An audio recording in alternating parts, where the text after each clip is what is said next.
Rest me in starlight, take these racing thoughts and give my heart flight. In your blue currents are every mother's hope. Billions live and die in your blue envelope. Fled from this world, I set my burden down. My noisy voice subsides, our voices above. One less than one less than one. The remainder a living song. One less than one less than one. Set aside the self and wonder become.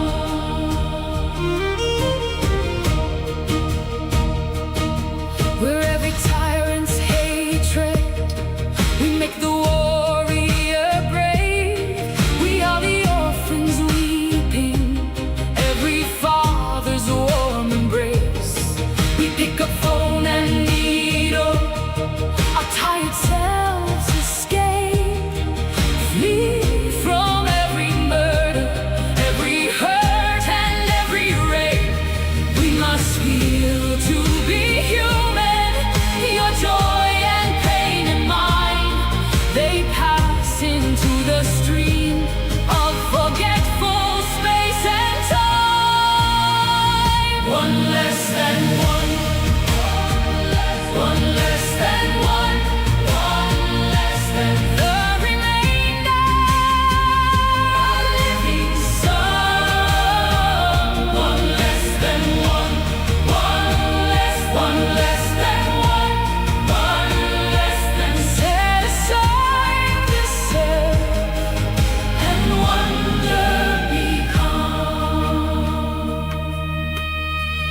I do not pray for peace, beg to save my life, neither surrender to any love or strife. Reborn, universal, capable of change, with hands unburdened, lift a heart from pain.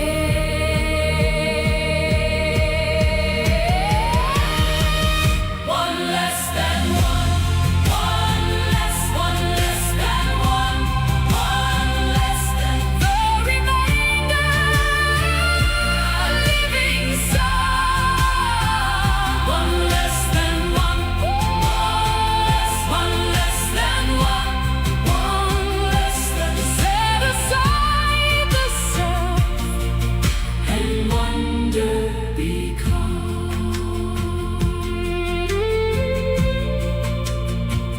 One less than one less than one.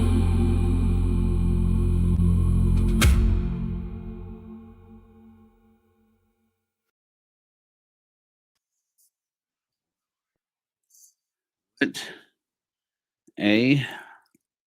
day. Guys, I'm beat. Forgive me if I chomp in your ear. I didn't eat dinner. And I am now at the old studio. Doesn't look as good as without the art on the walls, right? We got here to see the kids. Well, I was up here to attend the event today where Steve Midegah and I got kicked out of Temple Square. You guys want to see it? Come on, you know you do. Remove that from studio. Okay, video file. So I'm just, I'm bringing receipts here. I just emailed the statement that Chief Midegah made to him. I got to message him. We've literally been talking every day, and it's been a very eye-opening experience to get to know David Taylor. Where is this? Let's see here. I have so many files. Okay, it's either this one or this one. Yeah, it's this one. All right. So if you don't know, the Mormon Church is suing one of its dissenters, um, down Joe. Aw, thank you, Lisa. Uh, John DeLynn. I'm so tired. I got here to my ex-wife's place. Come to find out, apparently I need to increase my child support because she's getting bread from the bishop's storehouse, and so like I'm eating sacrament bread right now, and it feels a little uncanny for the day that I got thrown out. Yeah, first time I got thrown out of Temple Square. I was chased out of Temple Square once by church security, but this is the first time that somebody came up to us and got in our face. And it was it was fine. It was fun. He started to square off with Midegah, and I was like, and he's a very young man, the guy who approached us, and I'm like, uh, I've come to like Midegah quite a lot, but that man is a Marine. He served in combat in Afghanistan. Um, be gentle. We'll be gentle with our veterans. Here's the file. I think. So here's me acting nonchalant. Nonchalant. Maybe a little more chalant. Sometimes I can be a little chalant. That's not a word. Do you know they added chalant as a word? I'm going to find one of these words. They added chalant as a word, even though the word nonchalant is not the negation of chalant in French. It's not how that works, but enough people have started to use chalant as the opposite of nonchalant that now it's a word. I had to add it. It's like, well, now we have to add it. It's chalant. Anyways, so yeah, you get the idea. It's Temple Square, the Temple Square, and I'm looking for Midegah. I was on the other side, where as soon as I had shown up on the street side of the church office building, there were two security guards right out in front. I'm like getting on WhatsApp, and I'm like, oh, Midegah, they're waiting for you, man. Just be cool. And he's like, no problem. We'll just hand them the documents. And I'm like, that's a great idea. He said, and then we'll go walk off to public property and we'll make a statement. And I said, awesome, because I was there. That was the agreement we had. And and this is it's so true. Sacrament bread is the best. Right? Bless and sanctify this flesh to the souls of all the whores who partake of it. Ramen. And but anyway, I was on the other side on the street, and I'm like, just come meet me on North Temple and State, and we'll just go from here. We'll just like ambush them. We'll just go fast. And then if they stop us, and then we just hand them the paperwork. I'll film everything, and then we'll get out of here. We'll just be peaceful, and we'll go as far as we can. By the time that we have coordinated, he's like, well, I'm right here. Wave me down. And I'm like looking around, and I'm like, where? He had gone from the Temple Square side. I'm like, don't go from in there. You're on church property in there. I mean, technically we're on church property on the other side, but it's also the sidewalk, because we could at least can say, well, what were we supposed to do? Walk in the street? I mean, it's a busy city. I mean, it's not that busy, So like, anyway, and he's like, where are you? And he's like, we're going in. And so I missed him going in and meeting with the security guard. Well, he goes in, or meeting with the desk from the other side of the building. Technically, both sides, I think, are the front of the building. He goes in and he starts talking to this old gentleman, and he even sent me pictures of it. He's like, the guy was super nice, and I was like, I explained who I am and why we're here. That we're here to file an intervention, not a lawsuit. And we're bringing you the paperwork. It's supposed to be delivered to you in a week, but out of respect, we are bringing you a copy so that the church has it now. The truth is that he was coming down from Idaho anyway, so he went down to the courthouse, filed the paperwork, and then why come back a week later? He brought it in. manually. So anyway, so by the time I got around to the other side of the building, they're about coming out, and that's what you're about to hear. So I'm looking for them, and I hear Joe, and sure enough, I turn around, and it's Midegah with his entourage. There we go. You beat me. There were that's my suspicion. We already gave the paperwork to him. Oh, you did? We came in the back door. How are you, brother? Good to see you. Nice to Can we meet you. walk on the other side then? Yeah. Where do you want to go? Wherever you need to go, but I want to give anybody else the opportunity, so let's just go over to the I gotcha. Yeah, we went in there, just so you know. You can record it if you want. Okay. And we stated that I was a Chief Midegah. I gave the Griani and Inanami Magan, you are my relation, and before we start, the Book of Mormon's true. Okay, cool. That I am Chief Midegah representing the Midewin. I mean, obviously, I don't think of that as a particularly cool concept, being that I am an ex-Mormon and an atheist. I do not believe that Midegah's position on this is true. And yet, I could be there and be supportive. I could be there. We can peaceably talk about things. And this is actually pretty interesting. How you doing, Tim? This is actually a pretty interesting case that they're filing. And he'll talk a little bit more about that. Mm-hmm. Speaking on behalf of the traditional elders of the lodges from the Great Lakes Anishinaabe to the Anishinaabe is what the Ojibwe how the Ojibwe refer to their own culture. There you go. To the as I understand, to the Maya of Guatemala and in between, and we are filing. Now there were some questions about this. I'm never going to explain this. The mouthful of the explanation, as well as Midegah does. Okay, so Midegah does not, as far as I am concerned, claim to speak for an entirety of any particular group of people. He proclaims to speak on behalf of the lodges that he has coordinated with and his that have appointed him to carry their message. I could try and remember exactly all of the terms that he uses and the names that he uses, but I'm not going. But I'm sure I would mess it up, and that would be more disrespectful. So, as my understanding is, and we get into this later when I'm interviewing him, while we're walking, is that they are is that in indigenous cultures, as I learned from Anton Troyer in my interview with him. Anton Troyer is an Ojibwe man as well. He teaches at Bemidji State University.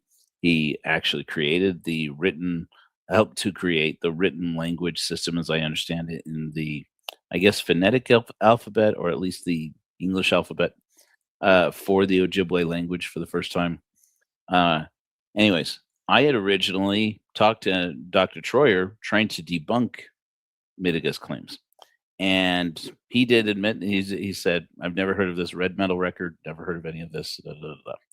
But when I had asked him, I said, how does the authority thing work with identifying if somebody is a chief or what have you? And he said, indigenous means of the land. So wherever the land is, the people of that land recognize those people. And so when you introduce yourself to somebody, you don't usually come in with, I was ordained under the hand of, who was ordained under the hand of. That's more of a Western tradition. Instead, in indigenous communities, it is, this is who I am. I am known to the people there. This is, and then you maybe, if you need to explain who you are, then you would explain, like in a ceremonial way, then you explain who your ancestors are and they listen until they recognize somebody, a name, they know a name that they recognize. Well, actually, that's more blending now with what Midegah explained to me about the ceremonial way. I don't know. I am woefully ignorant about the way indigenous communities ceremonial systems work. So, but in any event, so when he says he represents the Maya, my understanding, and I've had multiple conversations with him on this, is that he means that the chief he is working with and the lodge he is working with in Mexico or Guatemala. That's my friend. We already filed a motion to intervene to basically state the Book of Mormon is a true Indigenous record. That is the basis of our filing. Right. And so we need them to know. Now, this is not a service. It's already been filed into the case. But out of respect, because the court told us you would not receive it until next week. We should catch up on this for people who see this in the future who are not XMO. So, as I was saying before, the Mormon Church is suing John Dehlin and Mormon Stories for basically infringing on their IP, on their intellectual property, by basically posing as if they are an official podcast of the Mormon Church, and which doesn't even use the word Mormon anymore in everything. Like, they took Mormon off of pretty much everything. That just happened to coincide. That was bad timing on Dallin Oak's part. But his predecessor, the current prophet's predecessor, was very passionate about getting rid of the name Mormon from everything. I think is a mistake. I really do. But he can do what he wants. Anyways, so this big mega church is suing, not just a mega church. This is one of the most powerful corporations, if not the most powerful corporation in the world, frankly, is suing a podcaster who, as I understand it, doesn't really have that much money. He's made good money at Mormon Stories over the years, as I understand it. But my understanding at this point is it's not doing as well. And now the church is suing him, I think, just to sue him out of public participation. I think what's going on here seems to me like a slap suit, but I'm not an attorney. But in any event, so what's happening here is that David Taylor, who is apparently who I believe is actually a chief or appointed firekeeper and eagle. I'm not even going to try.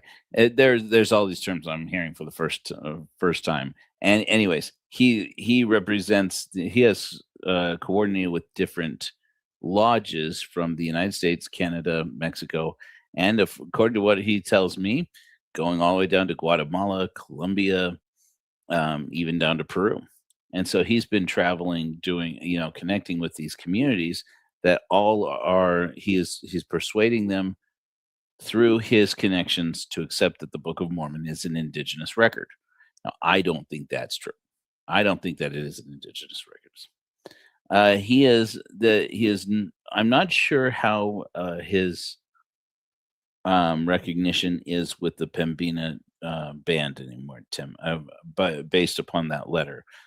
We only talked briefly about it, and it was a sensitive subject, so I dropped it. I'm going to be blunt with you.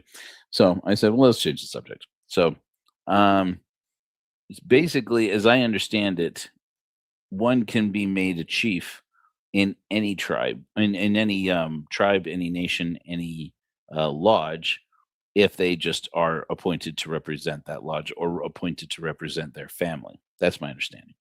So, and again, I am not an expert in indigenous culture, but so what's interesting about this, and even people, like I was one of the people who said this is,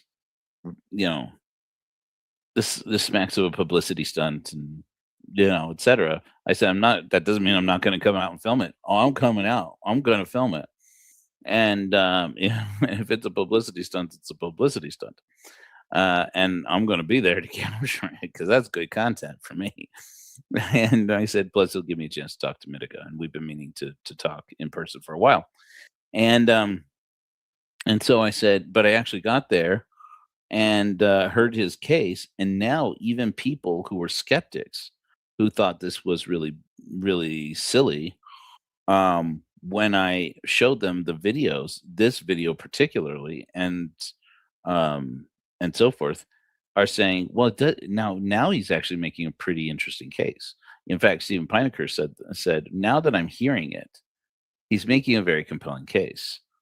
And so he's filed an intervention on behalf of, basically in order to protect Mormon Stories. Process it.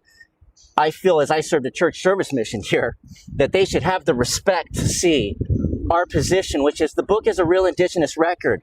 And if that's true, stop your trademark nonsense related to Mormon and Book of Mormon, because now you're impacting our right to be us.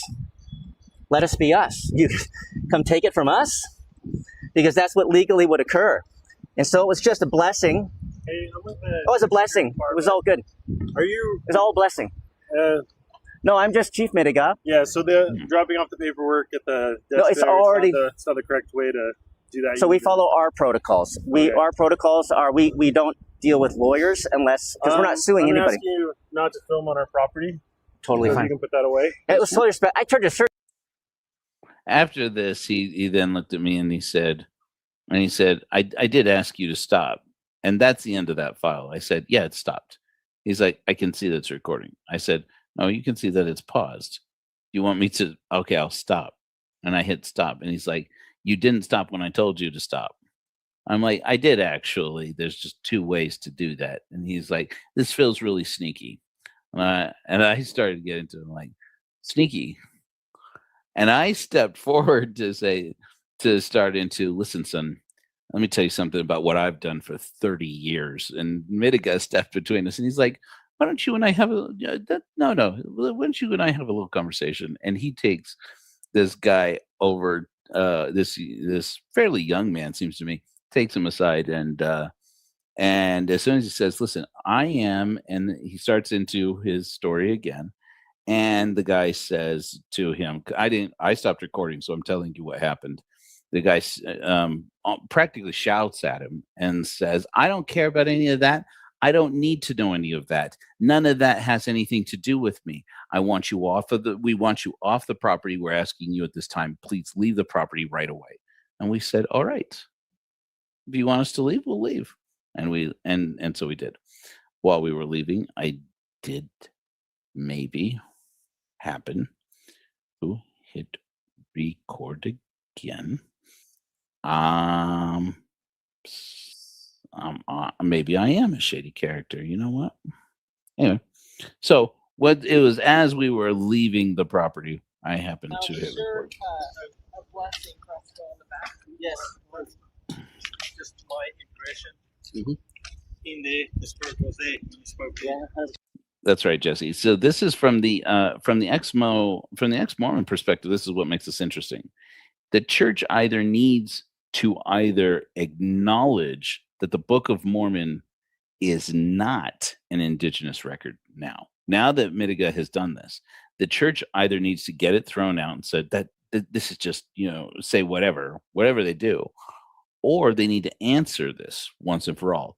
Do you, the Church of Jesus Christ of Latter-day Saints, still maintain that the Book of Mormon is an indigenous people's record from gold plates discovered by Joseph Smith?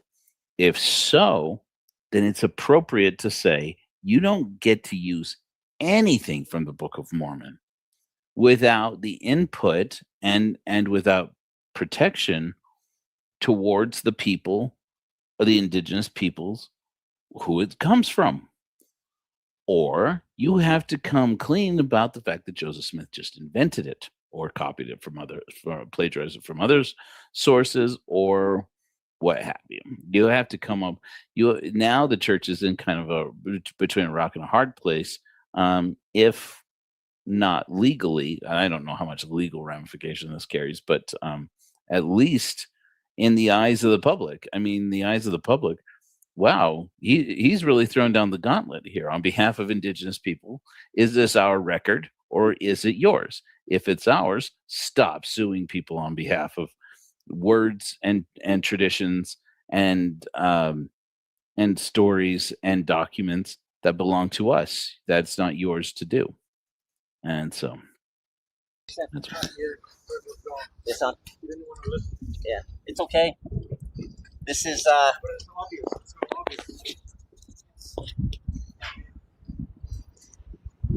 that's a good thing to cover right away. Yeah, no, it's good. Is that we came here just to say our position, which is the Book of Mormon is an indigenous record, and it's true. And out of respect, because our family, I am a Smith. I share the same grandfather as Joseph Smith. Out of respect, you should receive a signed or stamped copy of what we filed to show that we're not suing you. We're not a part of a lawsuit. We're not suing. We're just intervening to provide information. to say you can't trademark something that's an Indigenous record. You'd actually be infringing and taking it out of their Indigenous communities, and that's not okay. Look at that shot, man. I know that this is to a hammer, everything looks like a nail, but look at him with the temple in the background, and and then approaching in the background are these two sweetest sister missionaries. The missionaries, oh my gosh, in between takes here. This elderly couple, I don't know if they were on their mission or if they were just, visitors. I think they were just visitors to Temple Square. Very peaceful environment in the new Temple Square. Saw Midegah, and he's like, "Hi, how you doing?" And as security is escorting us out, and this woman, this white woman, this white Mormon woman says, "I just love your jacket." And he's like, "Thank you." And he turns around and he's like, "It represents the treaties that I carry for my family." And she's like, "Oh, wow." And it's like, the Mormons were so nice. They sent this guy, this security guard, to be a dick to us. But here's the thing, I recapping it later, I have a screen capture of this conversation I had on WhatsApp with Midegah. And I said, it seemed like everything that guy had said to us, though, was kind of forced. It's like the thing your boss says, go over there and say it exactly like this, like that. Like even he didn't want to do this, and it felt bad. It felt weird. But anyways, after extensive conversations, MB, he does believe it. Yeah. No, I tried to suss out if he really doesn't believe it. To the best of my ability to discern, he believes everything that he's saying here.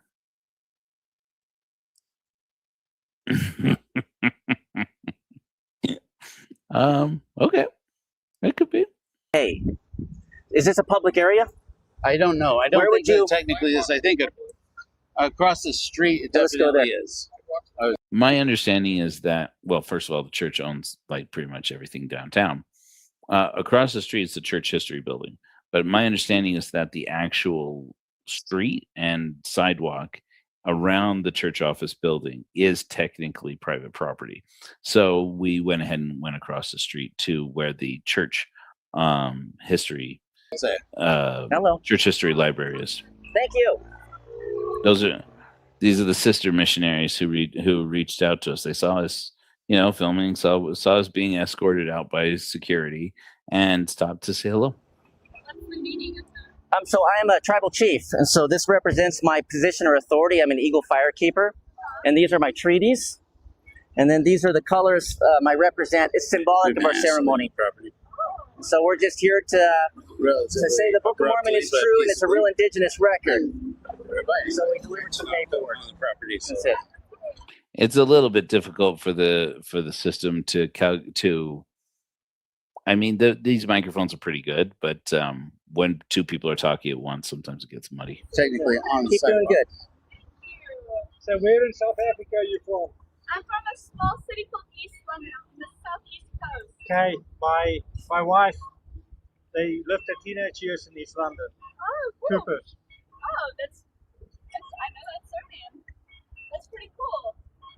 Where are you from? This is a point where I decide, yeah, okay, this is interesting and everything, but I don't know how much this conversation, how much they want broadcast to the world. So I decided to strike up a conversation with Midegah. I was from the So you guys drive through the night? The upper cons? Yeah. Yeah. Okay, about 1 Wow. Yeah, I left St. George like 3 this morning. a.m. It was a short fuse thing, but we had to make sure that we read their filing correctly. Nobody wants to get, like, even before when I said, hey, when people were attacking and you notify them, there's a point where there's free speech, and then there's a point where you cross into if you potentially influence others to harm us or to remove our right to our Indigenous identity, which is our faith is protected. We can have our own faith and no one can say anything. Okay. That will be a lawsuit. Not people, oh, he's suing everybody. No, it's not. I'm informing you as an authority. Is this an okay spot? Should we set up formally? So that's when we decided to formally to do the formal announcement, the formal reading of the statement. I wasn't going to do that here now, not because it's not important, but because I think it's more appropriate if it's coming from his channel and from him. Uh, the thing is that after that, we had an opportunity to maybe go to a studio of another podcast that we have spoken of which I'm not going to say at the time. Mhm.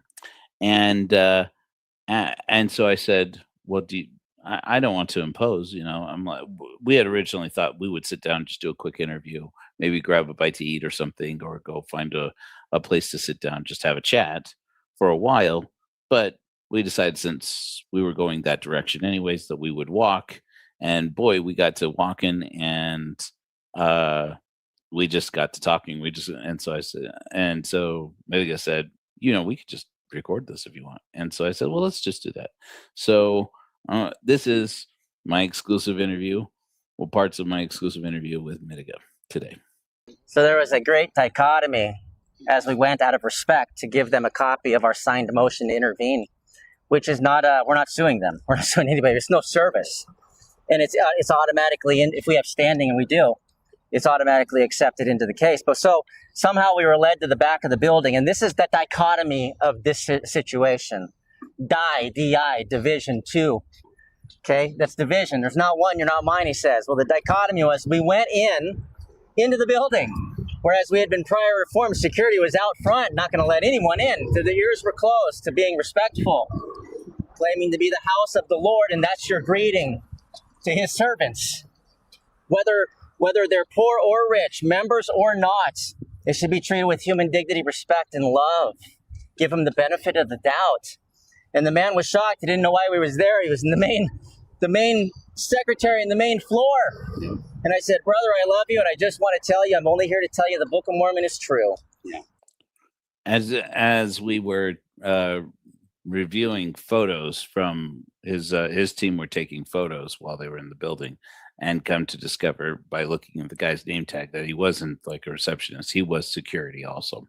I am Chief Midegah, the senior representative of the Midegah faith, and we filed a motion to intervene into your lawsuit with John Dalen, but only out of love to say it's an Indigenous record and it's true.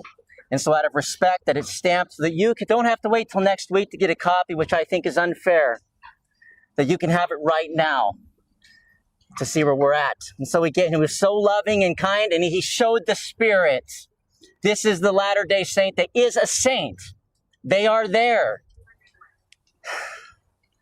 And it was loving. And we left with kindness and respect. We didn't have a rally. We never organized a rally. We've never said we would. We said we're going to notify them of what our issue is out of respect. And we're authorized to do so. We received the prayer from the Chief Mayan elders this morning, who blessed that paper to be a blessing of unity, and yet the dichotomy exists as we exited, and we're going around the building to the other side to find a public space. We got to go left here. Are we? Yeah. Here, honey, can you hold this? And the directions are on the map, and you can lead me, guide me. Oneness and love, brothers. Hey, the Book of Mormon is true. Maybe you're accepting it's true now, but maybe you don't know extra information I have. Let me share you my truth. Instead, it's dismissed. Shut up, disappear, quit speaking. None of your other records matter. Die, dismiss comes from division. Two as well. That's the dichotomy. And what's he say? If you're not one, you're not mine. So if you encounter those who are in division, they are not mine. So I would say the sheep are wearing wolves' clothing, and they're in amidst the sheep. Mm-hmm. Now, some of you will remember, what did I say when I made an episode basically kind of criticizing Midegah, and I said, that being said, this messaging me. That being said, come on my program. I will hear you out. I won't interrupt you. I'll hear what you have to say, and you can say your truth. I think I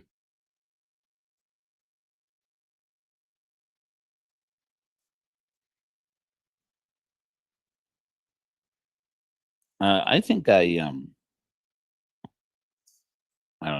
don't know if I already did that, but I guess so. No, I'm distracted. I forget now. What was I going on?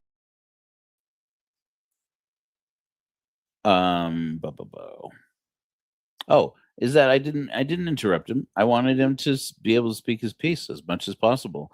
And then when time started to run out, then I said, okay, I do have some questions though. They're in the midst of sheep that when an indigenous faith group protected by the American Indian Religious Freedom Act is only declaring, yeah, we accept the Book of Mormon in our canon. Can you please not try to litigate and remove it from us by trademark commerce law? That's a violation of law that they would receive us with, get off our property. But I would say they didn't receive us that way. One man did, a security guard. So anyway, later when we were reviewing the footage, when we were reviewing the images together, and the story, I said, in the end, I don't feel like anybody at the church really that we interacted with really was that rude. I think that the one guy had orders to remove us and instructions of what to say, and he just had to. And that one guy, you don't see in the recording because he told me to stop recording, and I did. I did stop recording at that point. And he turns to, and Midegah says, "If you want us to leave, we'll leave." And then we turned, and he said, "I want you to know that the Book of Mormon is true, and it's a true Indigenous record." And the man looked at him and said, "Well, thank you."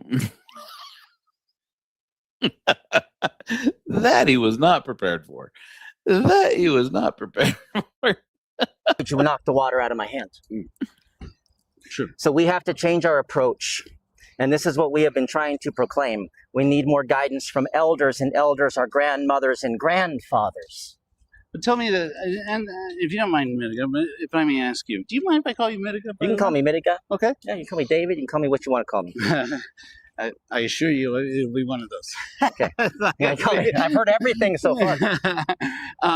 Okay, so it seems to me like whether it's the Brighamites, the Bickertonites, whether it's Zion Media, or anyone in the Western side of the Restoration movement, as soon as you get involved with the movement, there is shall we say, an act of submission required, or how would you describe it? No, I call it participation.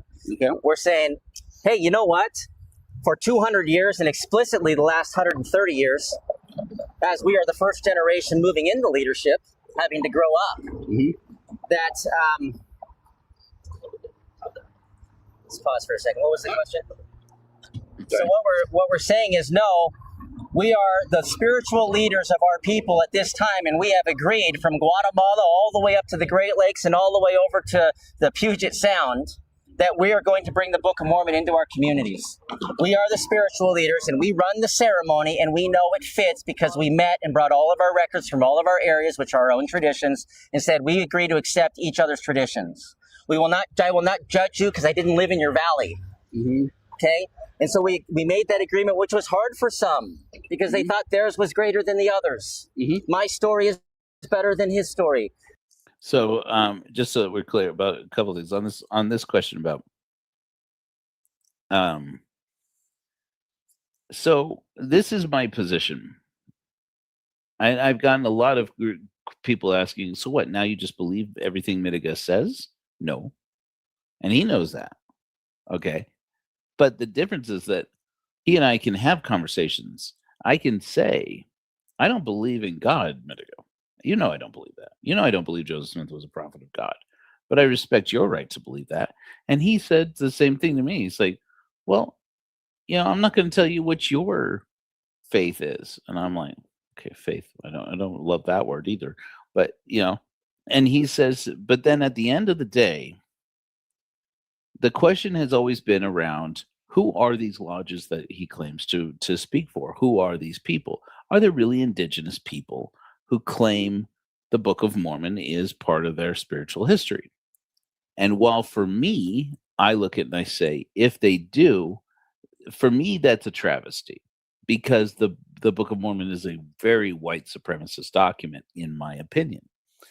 But David Taylor is a Native man who represents, as far as I can tell, Native groups, Native lodges, Indigenous groups that he is coordinating with, that he is, I don't think ordained is the right word, but that he is authorized by, at least as far as he claims.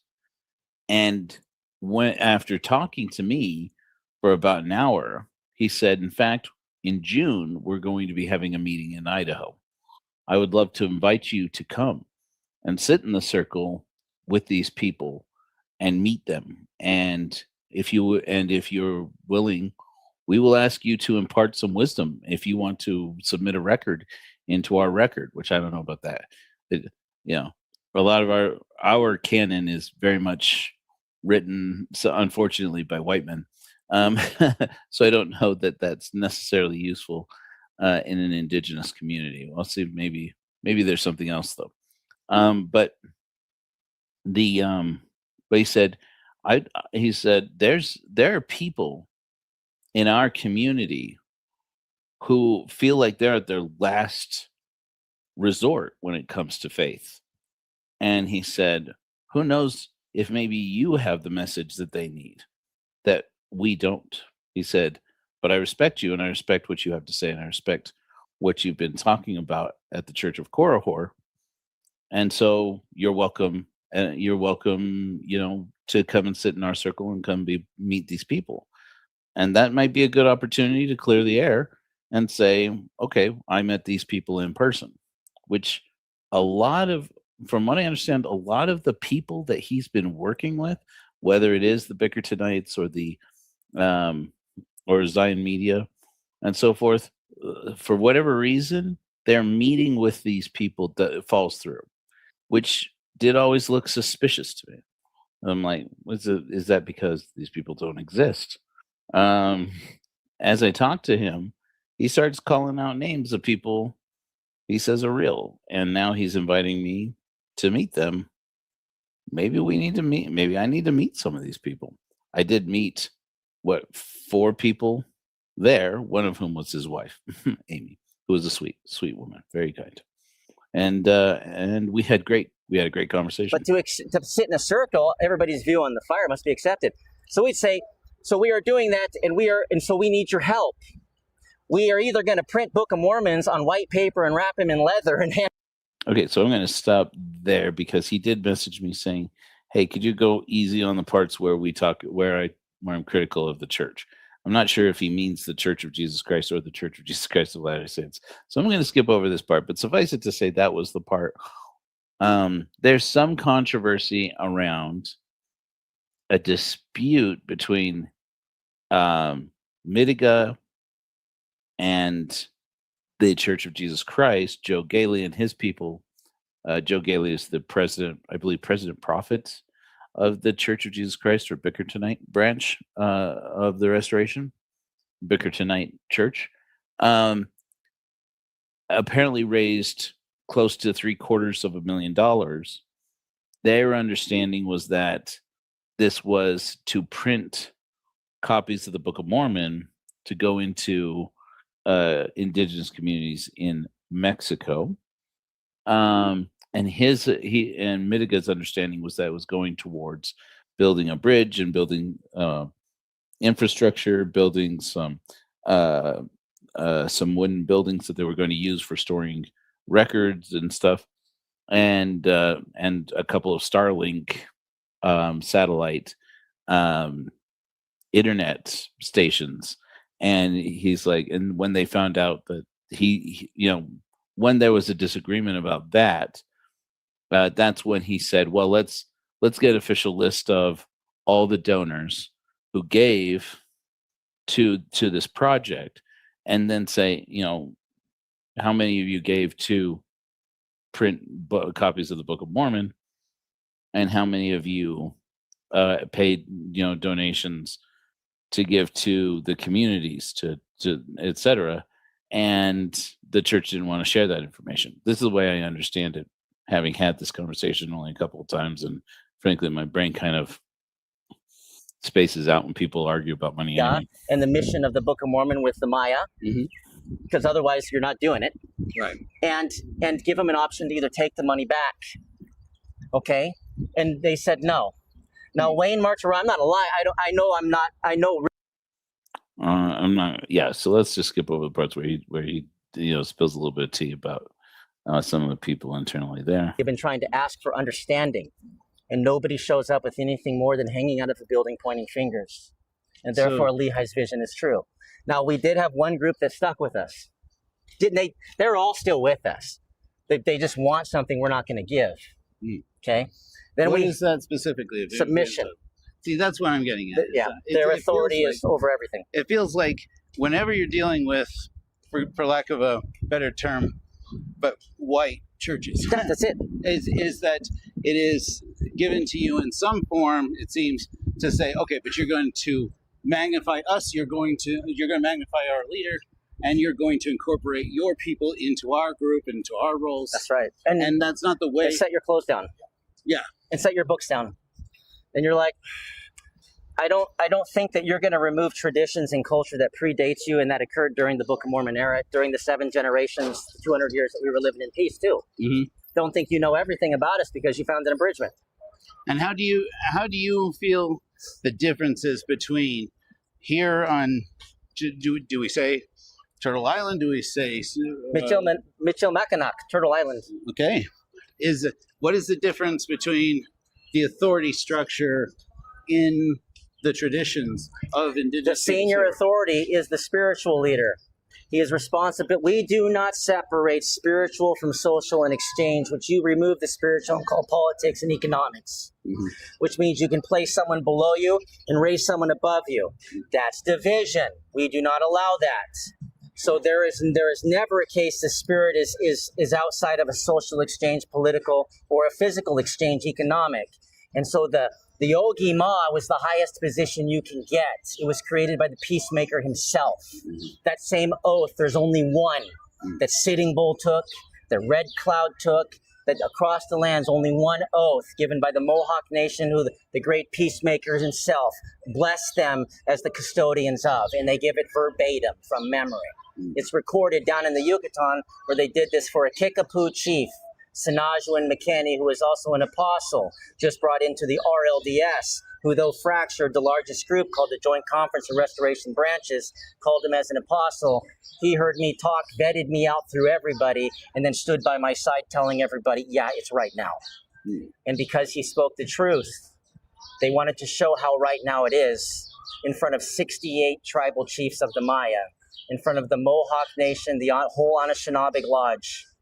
Chief Sanajuan was given the title of Ogi Ma, Senior Spiritual Authority. Our responsibility is to watch the exchanges socially, economically, spiritually, and to correct those who are drawn to division with the call to unity. Cool.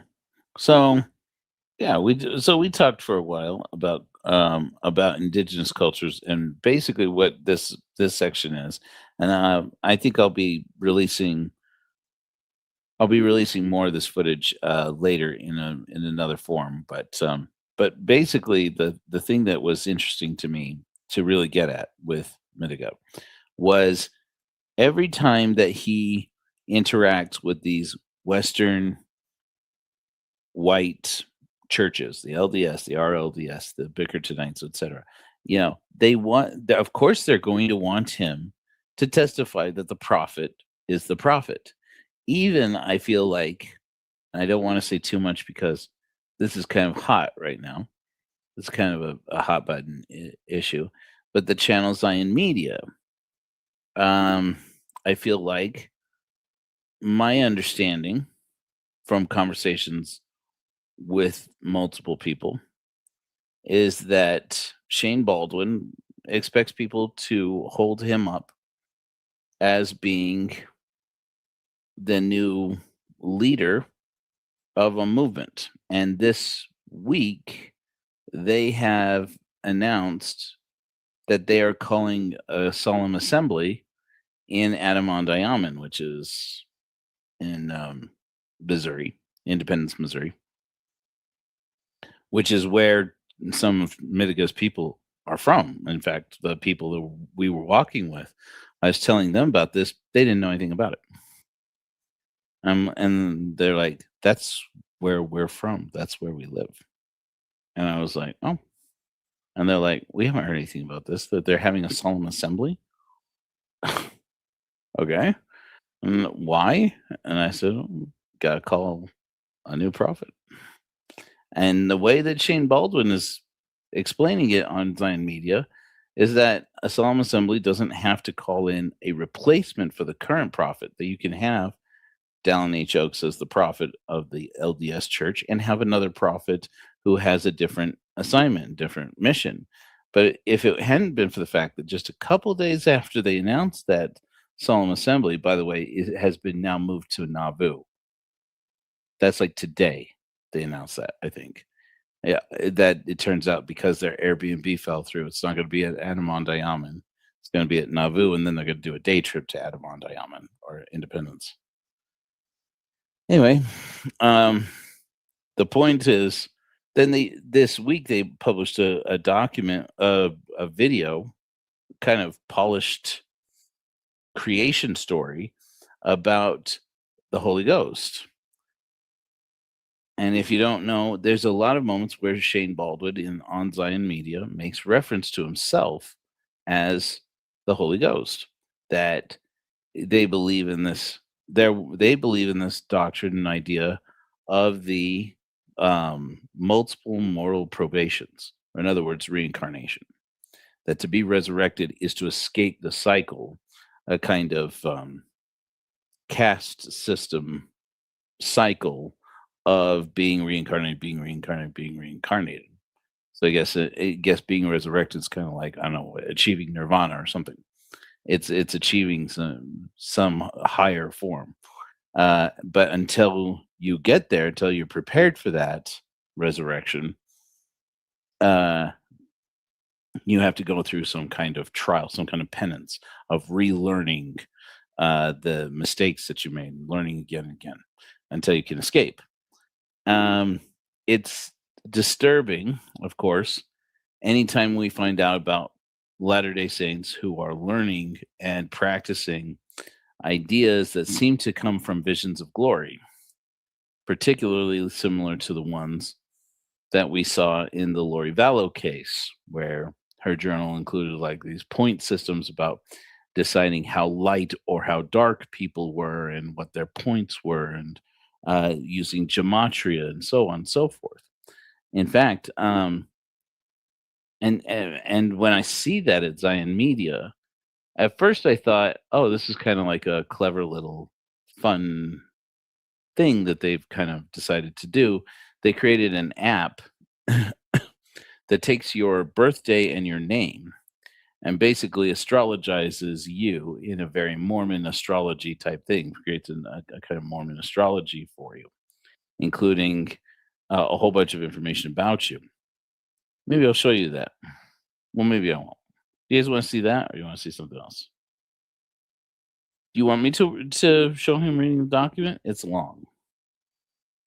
I don't think so. I think I'm going to let him publish that. But let's. I did want to show you some of the rest of this interview.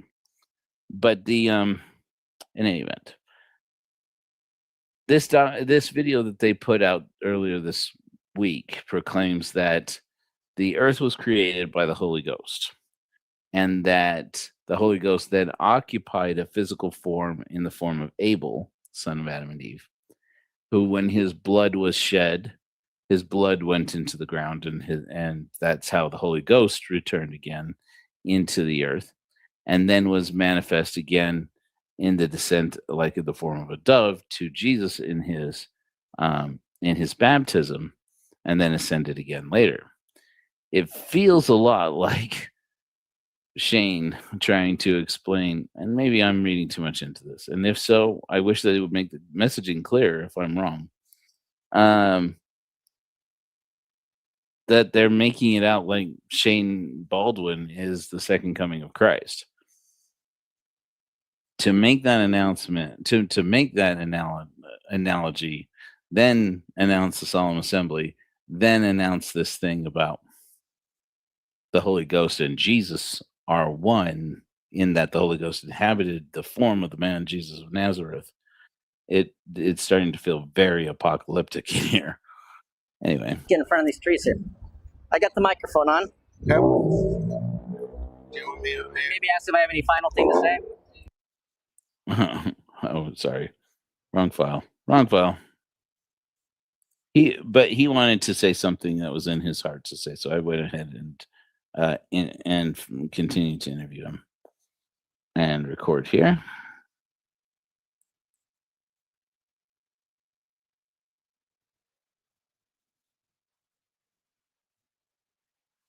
Which one was that we were just watching? I think it's this one.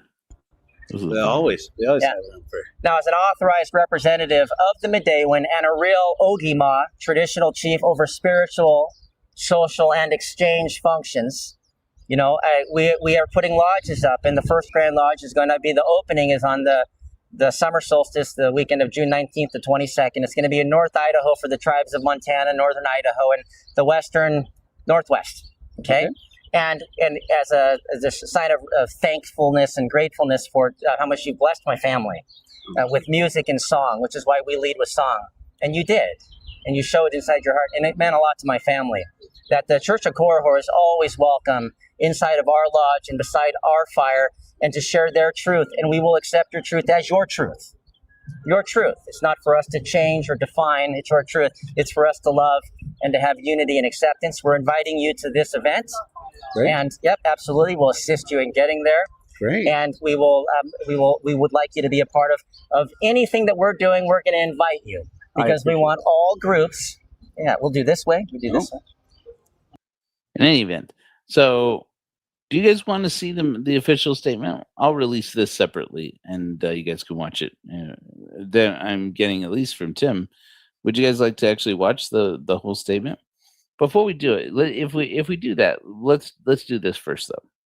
I do want to show you the actual document that I got. So basically, there's this thing that they released. So Zion Media released this thing called Oracle Code, and I sent it to Midegah. I sent it to Steve Pinecker. I sent it to a few people. Christopher Blythe messaged me about it and says, "Please tell me you did not pay $100 for that." I said, "No, I paid $10 for that," and I nearly cried. But basically, you can pay $100, as I understand it, for like a year's access to this Oracle Code system, which basically takes your gematria around your name, and your birth date. Your gematria is supposed to be a holy mysticism around numerology based in Hebrew traditions and or maybe Kabbalistic traditions, I guess. I don't know. And Jewish mysticism anyway. And then it tells you like this whole story of who you are, and it basically writes like a patriarchal blessing for you. I thought it would be interesting to show. I put my own name, my real name. Where's my documents? PDFs. Oh, maybe I can't do that. Let me see if I can find it on my computer. Yeah, and so you can pay $100 for a year, or you can pay $10 a month, which is more expensive, but I am just going to cancel it.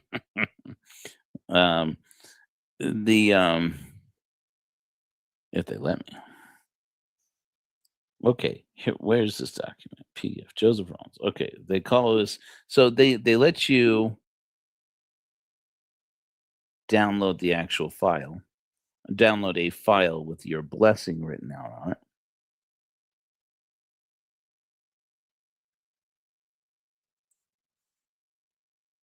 It's very Mormon, but it's like getting like this super long horoscope.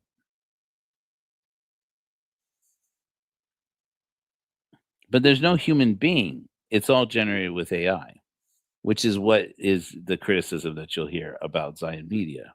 Is people are saying, why are they, if their leader is the Holy Ghost, why is he using artificial intelligence to give people a blessing about their lives? Let me go ahead and just share screen here. I'll just make this easy. Oh wait, no, I'll just share. I'll just share this window. Okay. So this is what it looks like. It's called Oracle code. This is the actual blessing. It's supposed to create you a song. I haven't figured out how that works yet. But anyways, I thought it was interesting the themes that it came up with while creating my Oracle code. I just thought it was fun. Okay, so for Joseph Rollins, born August 23rd, 1980, and the date today is May 7th, 2026. Joseph, beloved son of the covenant, I lay hold upon the blessings that the Lord has reserved for you from before the foundation of the world. And I speak by the power of the holy order, which is after the order of the Son of God, to pronounce upon your head that which heaven has prepared.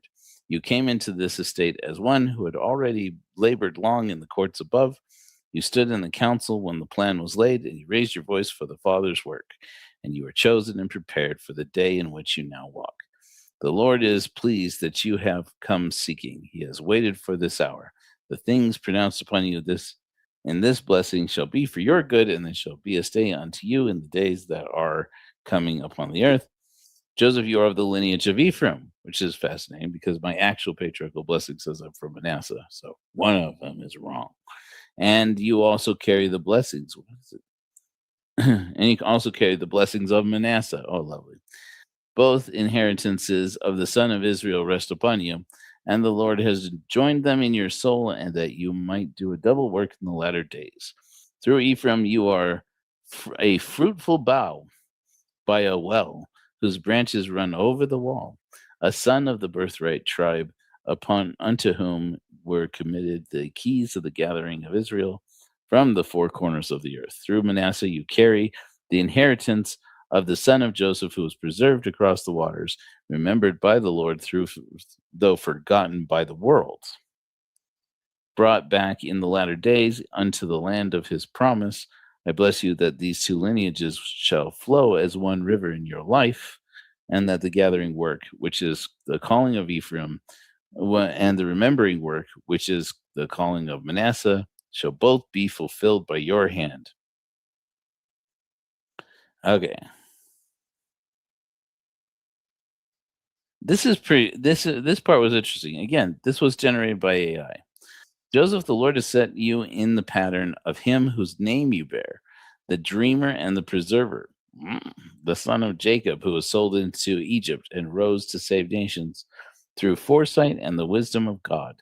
Like that Joseph of old, you have known what it is to be misunderstood, to be set aside, to walk a road that did not appear to be the road of blessing. Wait a minute. This is starting to get specific and a little too candid. But the Lord was with him in the pit and in the prison, and the Lord is with you. I bless you that the dreams the Father has placed in your heart shall not fall to the ground. Weird. I bless you that you shall have the gift of foresight. The gift of foresight shall increase upon you, and you shall see ahead of where others see. Oh boy. That you shall counsel and prepare and store up against the day of need, and that nations and households shall be preserved because you are faithful to the whisperings the Spirit gave you.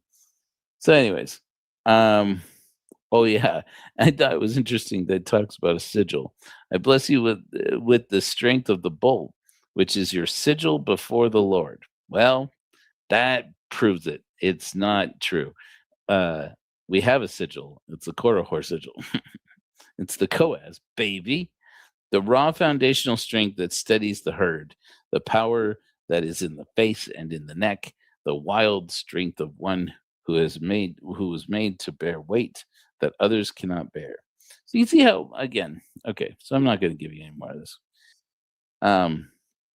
You can see how people who are pretty hungry for new scripture, they find it appealing to have this. Hey, cool, Kiki. Welcome in here. And but the actual Oracle code, let me see if I can get in there. See if Shane's locked me out yet. I thought was interesting, and I think you might find it interesting. Okay, here we go. Let me just remove that. Stop screen. Okay, so this is the actual app I'm going to show you here. So this is again from Zion Media. I'm not sure what their actual entity name is. They have a handful of them, but meow.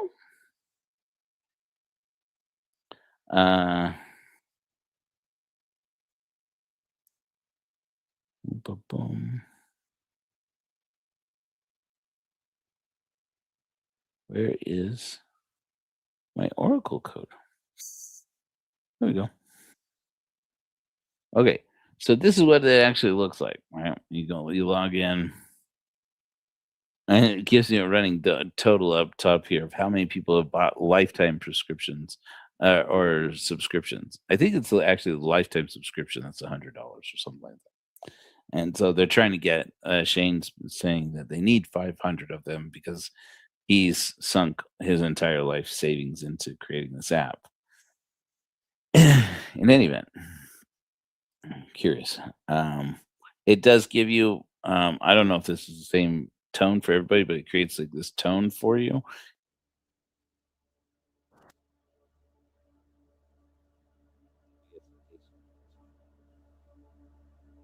Yeah, just set like a background meditative mood.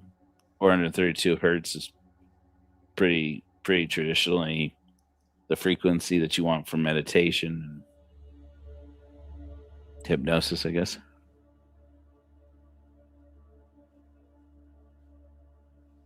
Okay, cool. Why does it say ER? Well, don't show everybody my email address. Goodness. And go to Oracle Report. Oh, I'm getting out of that. No, I'm not doing that. So here's I thought you guys would get a kick out of that. It put my name as X Mojo Rollins. I put in my actual name, friends.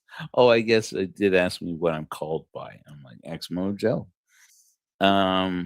These apparently are my lucky numbers: 11, 4, 23, and 11. I don't know why that was interesting, but apparently there was a big deal about that Midegah also got read into the system, or somebody. I think it was that Midegah got read into the system by Shane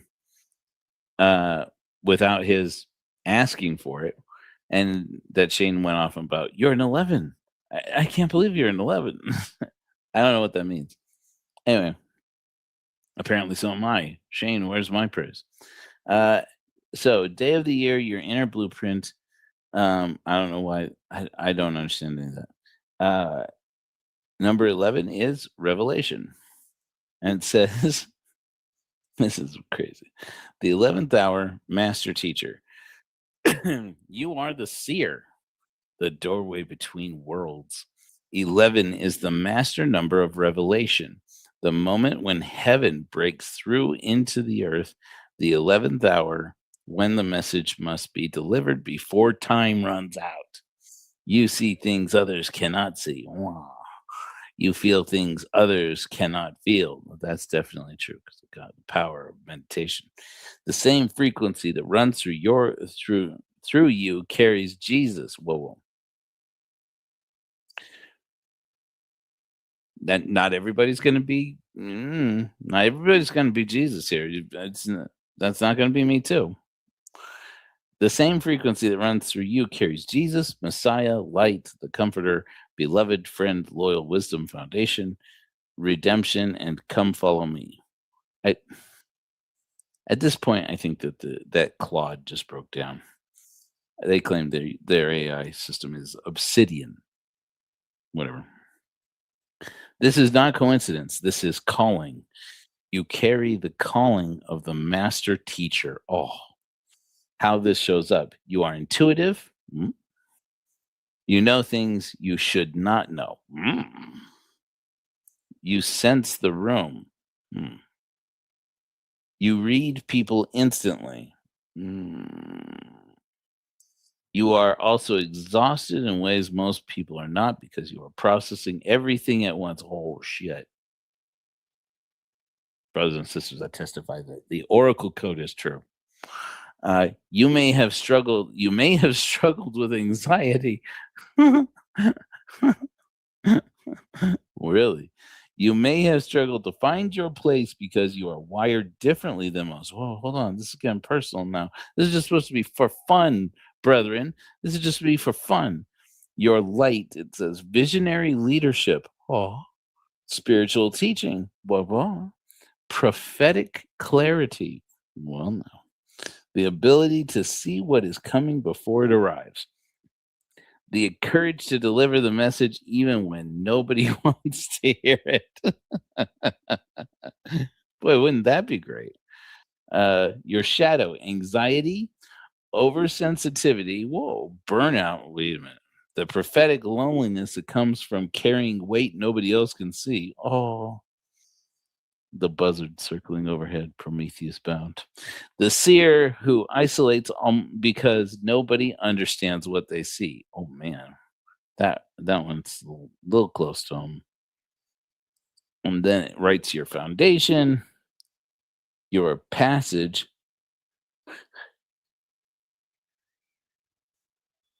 Oh gosh, sorry guys. I haven't slept. I stopped and pulled over and slept for like 1 hour, and that is all that I've slept in like 72 hours. Anyways, what you came in carrying, your frequency, you came in carrying light bull. You are light bull, a rare configuration. Your light inner blueprint shapes how you move, while your blue birth seal reveals who you are at your core.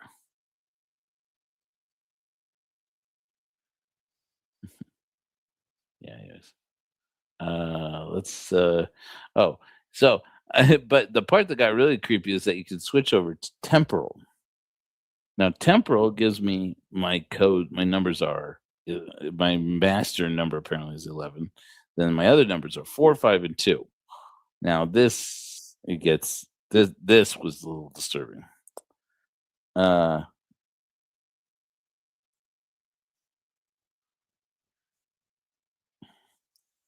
So once again, it goes over things like the visionary.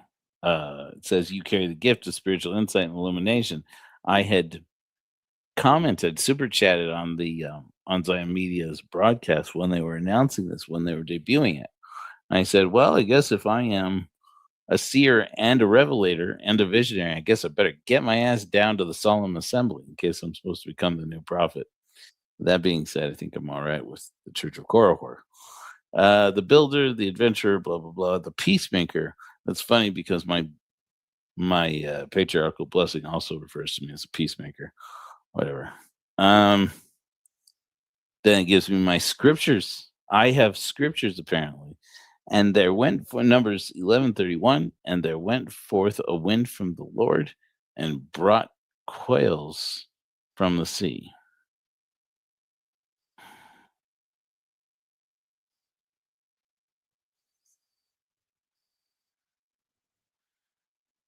Mhm. Sorry. I get these. Oh yeah. Okay. Your career blueprint. Okay, here we go. It says,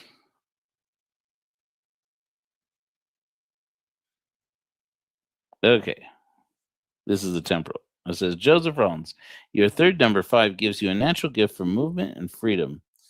Your career paths, entrepreneur and sales, are where your specific combination of numbers finds its best expression. This is your career signature. Nope, sorry, that's not. Mm-mm, nope. Entrepreneur. It says that my best roles are tech founder or software entrepreneur.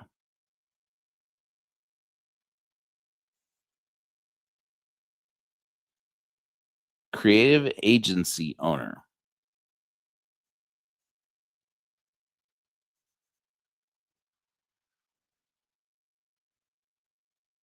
Um, media content company founder. Publishing, podcasting, video, or media production.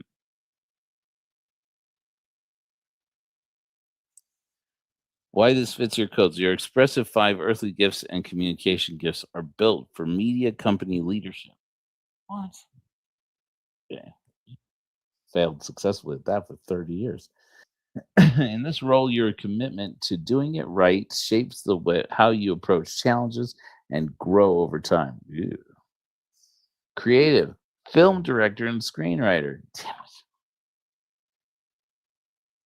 Ah, why? Why, brethren? This is just meant to hurt my feelings. Ready? Here we go. Also, if not filmmaker, then music artist and songwriter. What the hell? Author, writer, and poet. What? And then CEO, president. So okay. So it's not that true. But you know, it's a little too close for comfort. I would like to know what it uses for its sources. Anyways. So that's that story. And there we go. What do you guys think?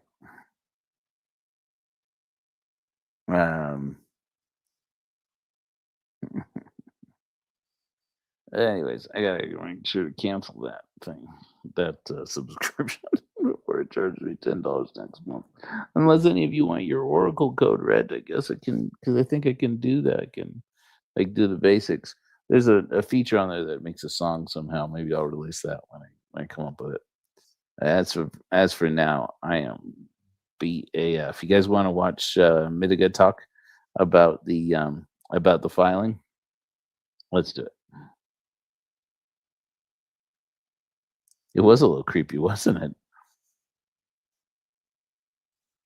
Was that the Oracle code thing? It was kind of creepy. It's like it knew stuff about me, and I don't like it. It's like I have an inclination to believe that what it actually does is somehow it actually Google searches you. I think that's what the AI actually does, is like Googles you, and so it Googles your social media and then like captures a blueprint of your social media or something, which is like some like Skynet shit. Am I right? Yeah. Nini Nanawe Magen, Midegah Ogichi Da'a here. I am so grateful to talk to you today from the headquarters of the Church of Jesus Christ of Latter-day Saints. This is a sacred place to a lot of people, and we are called to respect the sacred spaces of all people. We were notified about 3 weeks ago of a lawsuit against a podcast, and generally we don't have any concern with lawsuits. We do inform people, I'm sure podcasts are well aware, that there is a point that if you influence others to infringe in upon our rights, that we have the right to defend them under federal protections. And so when we read this lawsuit against Mormon Stories, we thought this was going to be a trademark thing about colors and typeset print or whatever, but it wasn't. It stated that the terms Mormon and Book of Mormon were the exclusive property of the church. At that moment, the problem is that then, if this precedent legally is established, they can come into our indigenous faith and prevent us from saying that the Book of Mormon has a place, or that saying the word Mormon is a grandfather of ours, and now we're infringing. And so all that we did is we filed a motion to intervene to provide information. And that information is that the Book of Mormon is an indigenous record, and as such does not fall under trademark protections, as you would be infringing upon an indigenous faith group. And that group is protected under the American Indian Religious Freedom Act, in which commerce, corporate, trademark law does not apply. It's explicitly stated in the trademark law, which we will read in a moment. So out of respect, because we know that the filing, which was received and stamped at the District Court of Utah County, would not be received by the church for another week, we brought a copy here to the church headquarters building of a stamp. This is not a service. It's a respectful notification that here is our position, which is nothing more than the Book of Mormon is true. That's it. It's an indigenous record.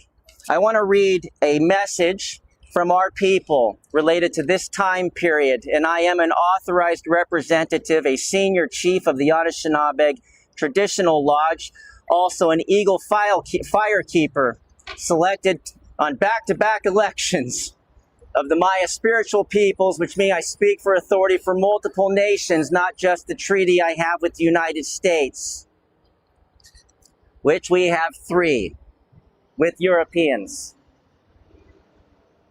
Okay. From the copper and gold plates the record of Yahushua from the 1st century, transcribed by Midegah priest and recorder Aganabish or Aganabid. We have a history. And the Midegah has kept secret for hundreds of years. You can see it in Google, because we did not want what we had destroyed during the anti-Indian laws. And so I am the first generation able to speak. I am 48 years old this month, and this month is the 48th, or this year is the 48th anniversary of the lifting of the anti-Indian laws. I am the first generation speaking on behalf of my indigenous family. I am a grandson of Gijagosakat, the great thunderbird, but I am also a grandson of Azel Smith, sharing the same grandfather as Joseph. And I must speak to that branch of my family and tell them, you will no longer harm this branch of my family. We've suffered long enough. The book is true. Do not take it from us, right as we are awakening.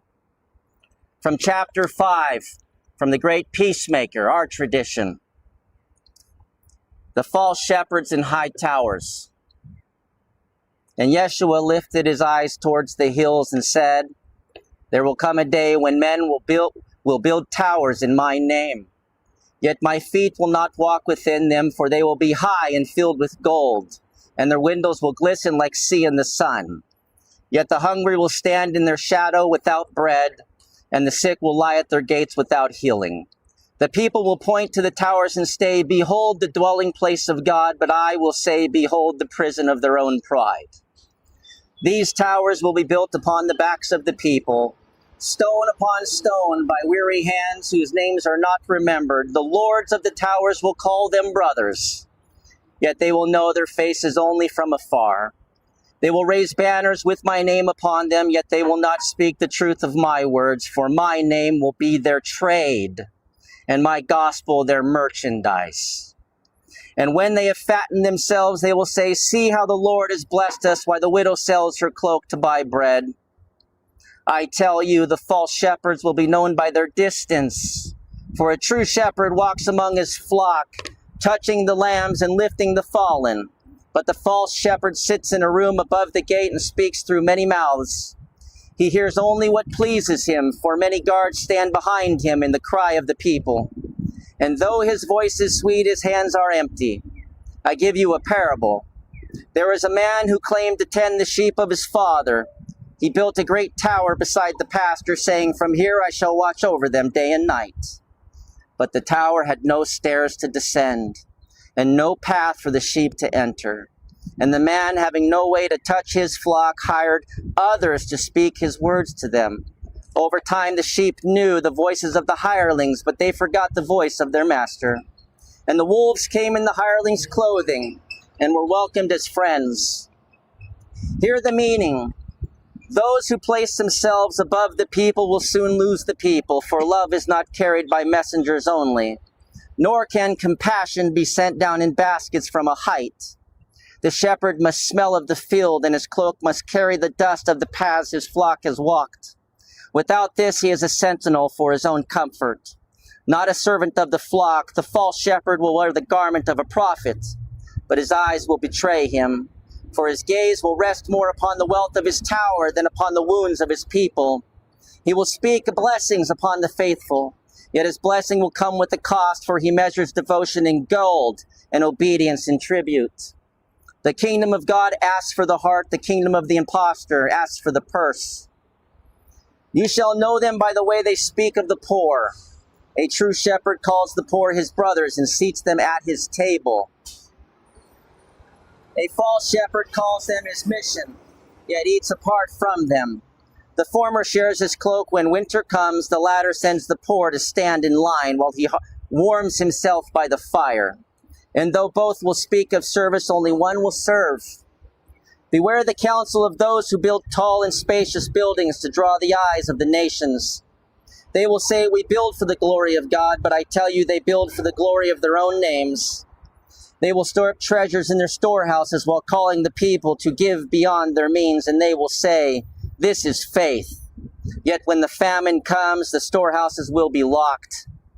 The impostor delights in the illusions of nearness. He will appear before the people once or twice in a year, and they will say, see, he knows us. but his heart will be far from them, and his footsteps will never press the earth of their fields. For he feels the dust that clings to the feet of the poor, lest it stains the marble of his halls.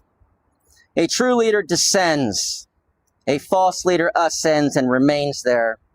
The way of the father is to wash the feet of his friends. The way of the impostor is to keep his hands clean while his servants labor. Therefore, when you see one who refuses to stoop, know that he has already chosen his master. The false shepherd will never say my name in truth. He will speak of the Lord, the Almighty, the Great One. He will not call me Yeshua. For to speak my name with honesty is to bind oneself to my path. And to my path is narrow, and the walls of his towers are wide. He builds his kingdom on the backs of men, using their labor to lift his throne.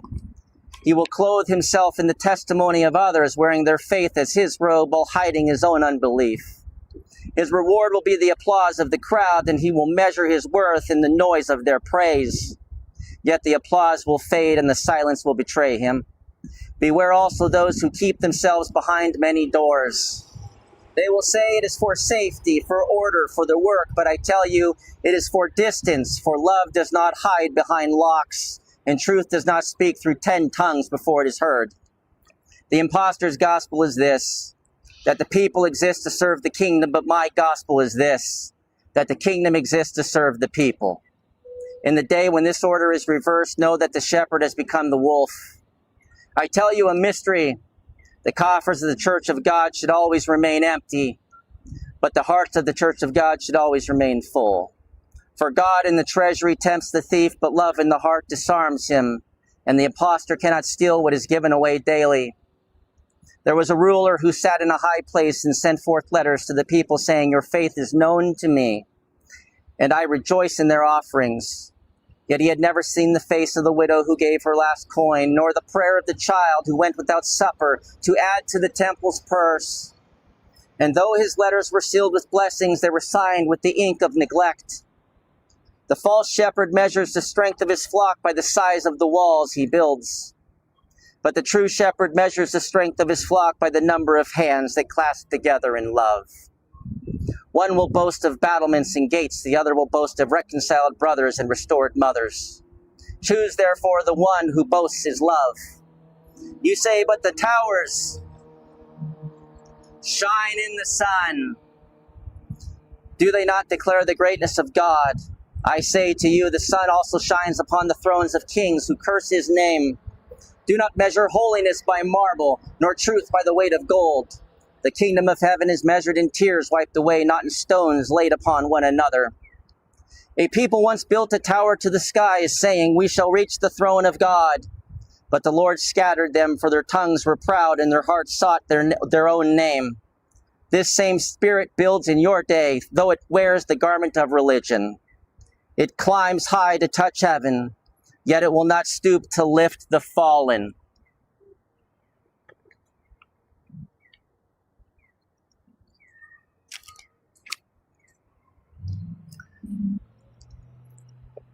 Today we filed the motion to intervene, or an alternative to leave a file amicus curiae brief. Let us be clear, we are not suing anybody. What we are doing is informing the parties that the Book of Mormon is true and it's an indigenous record. Therefore, it does not fall under the provisions of trademark corporate controls. Move into introduction. I'm going to read you guys a couple pages, so there'd be no misunderstanding here. And out of respect, we gave a stamped copy to them so that they can see it immediately that all we are saying is the book is true. Sorry. Okay, so now they're going to get into the actual document, which is what was requested. So here you go. I have sent this to David Taylor so that they can use it on their own channel, and they can use it for any of their materials. I'm also sending them the rest of the interview so that they can use that in their materials as well. So here we go. Period. Movement respectfully moves this court, pursuant to Rule 24 of the Federal Rules of Civil Procedure, to permit intervention in this action, or in the alternative to grant leave to file an amicus curiae brief. This motion is not brought to adjudicate theology, assess religious truth, or interfere with worship. It is brought because the relief sought in this action, the application of trademark doctrines to restrict the use of the terms Mormon and Book of Mormon, would require the courts to treat historically and religiously referential terminology as proprietary commercial assets. Despite their intersection with Indigenous history and the faith that predates the plaintiff institution.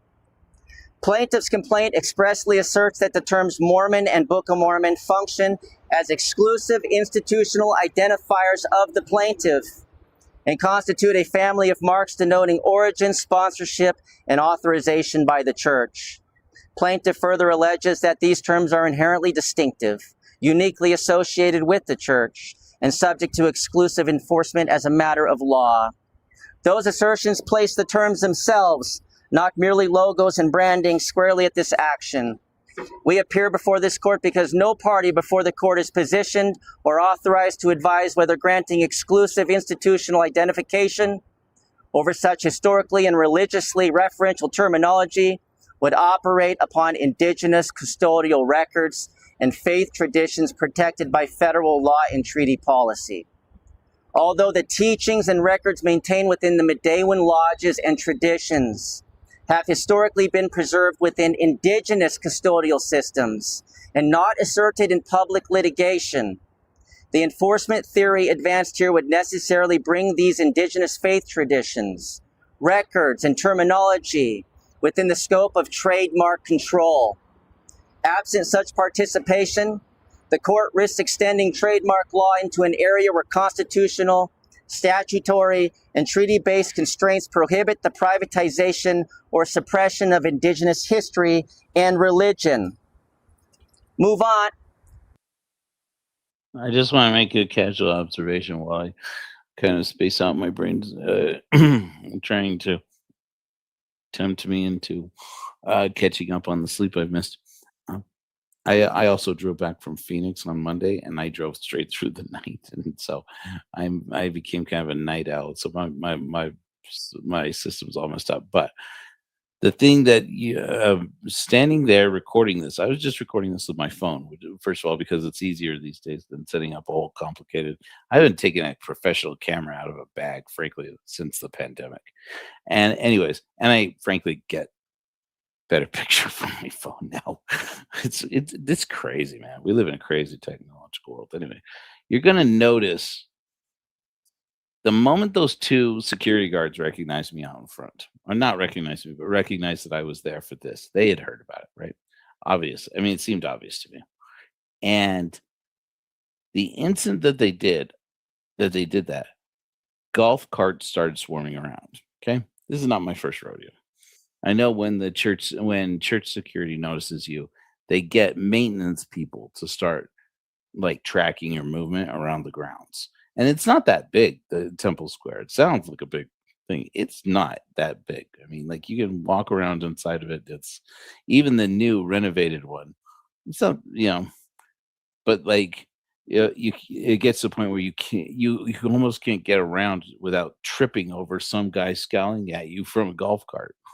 And even across the street, because you go across the street, the whole downtown is pretty much, as I understand it, belongs to the church.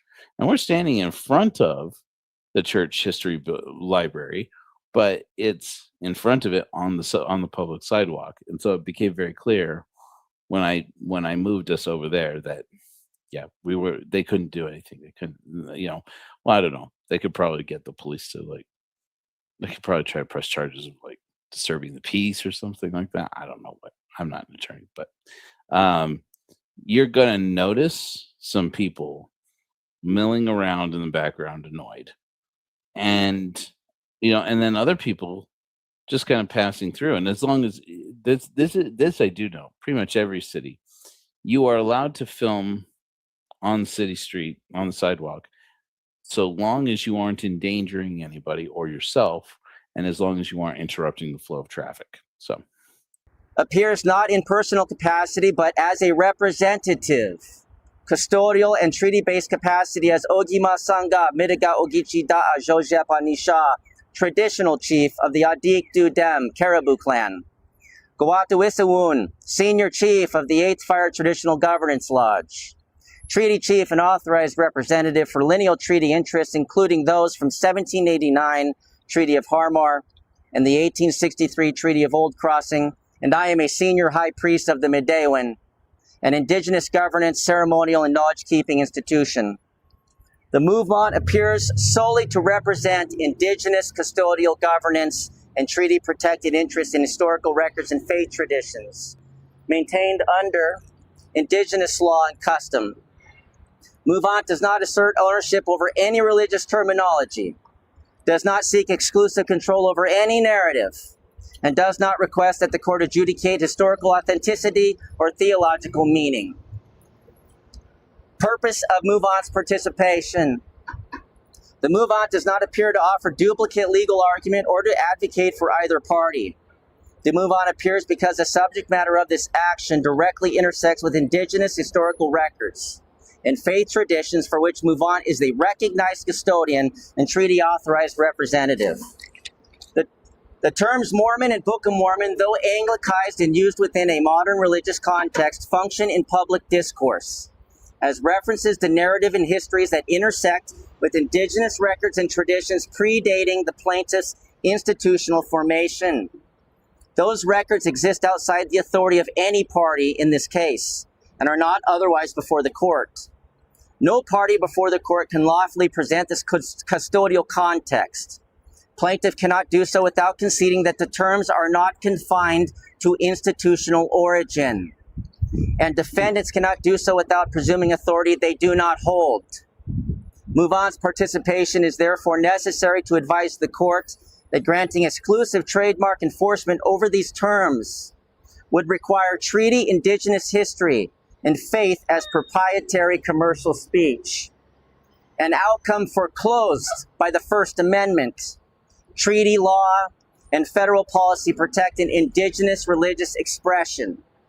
Movement seeks only that the court decline to treat the terms Mormon and Book of Mormon as instruments of exclusive trademark enforcement.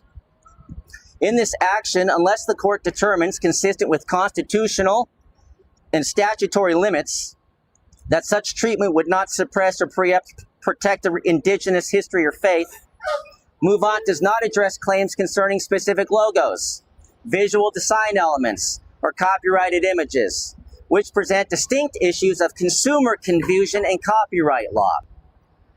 Our participation is listed to the treatment of terms themselves as alleged exclusive institutional identifiers.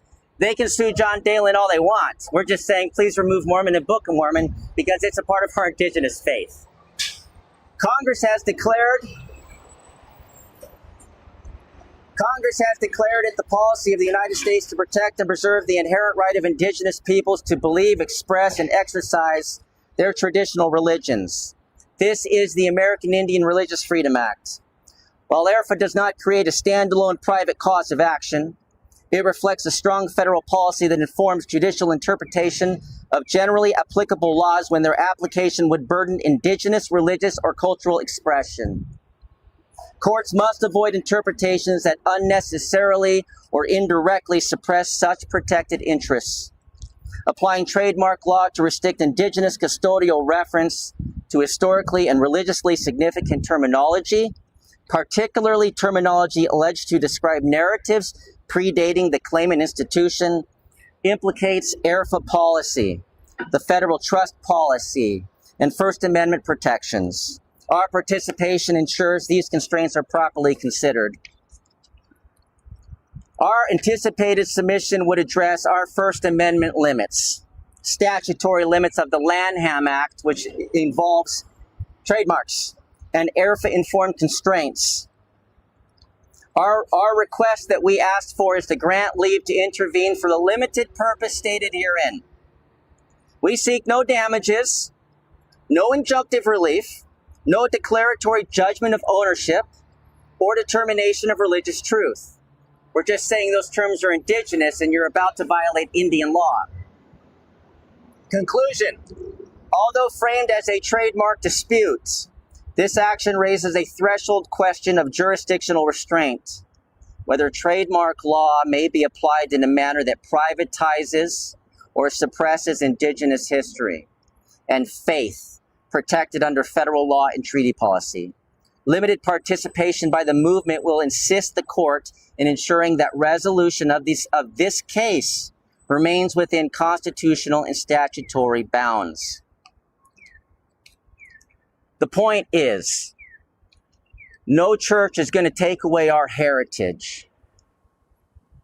The only position left to take is, who's going to take a stand?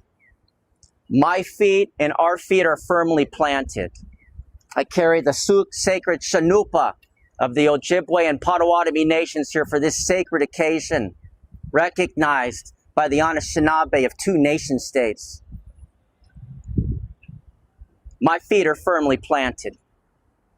I turned 48 this month, and 48 years ago is when the anti-Indian laws were lifted. I am the oldest grandson of my Indian grandparents, the first one of theirs born outside the anti-Indian laws. No one will invalidate that trust or the loyalty to responsibility that I hold to my grandparents, nor will I accept that 48 years later that the protections against what occurred in the anti-Indian era would be returned upon us as I move into leadership with others and we start to recognize that the Book of Mormon and Mormon is a part of our Encyclopedia Britannica of records.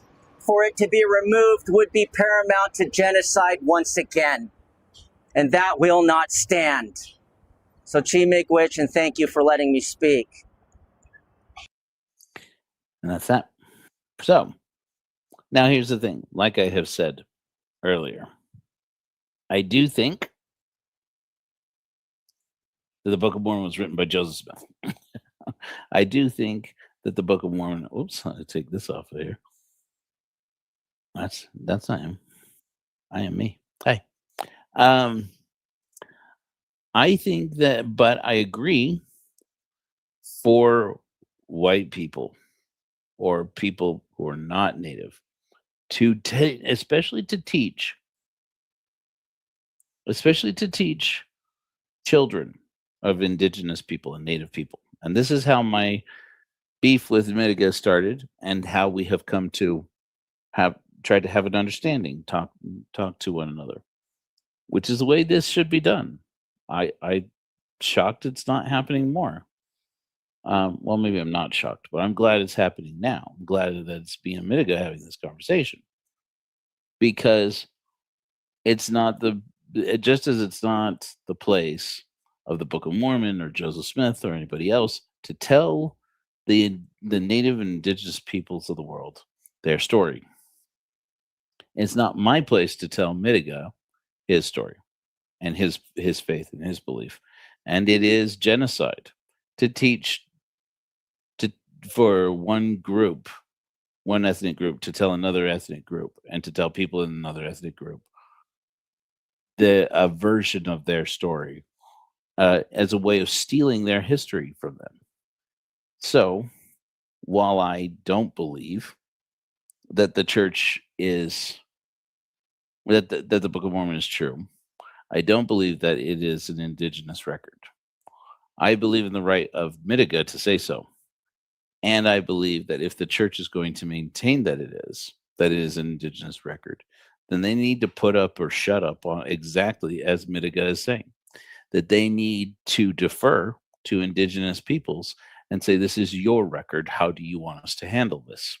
And then if Midegah does have, and as far as I know, he does appear to have, a community of Indigenous peoples from all over the continents, this Western Hemisphere, who accept the Book of Mormon as their Indigenous history and as an Indigenous document, then the church shouldn't be publishing it, shouldn't be talking about it, certainly shouldn't be suing other people over anything related to the names or the terms of art or etc.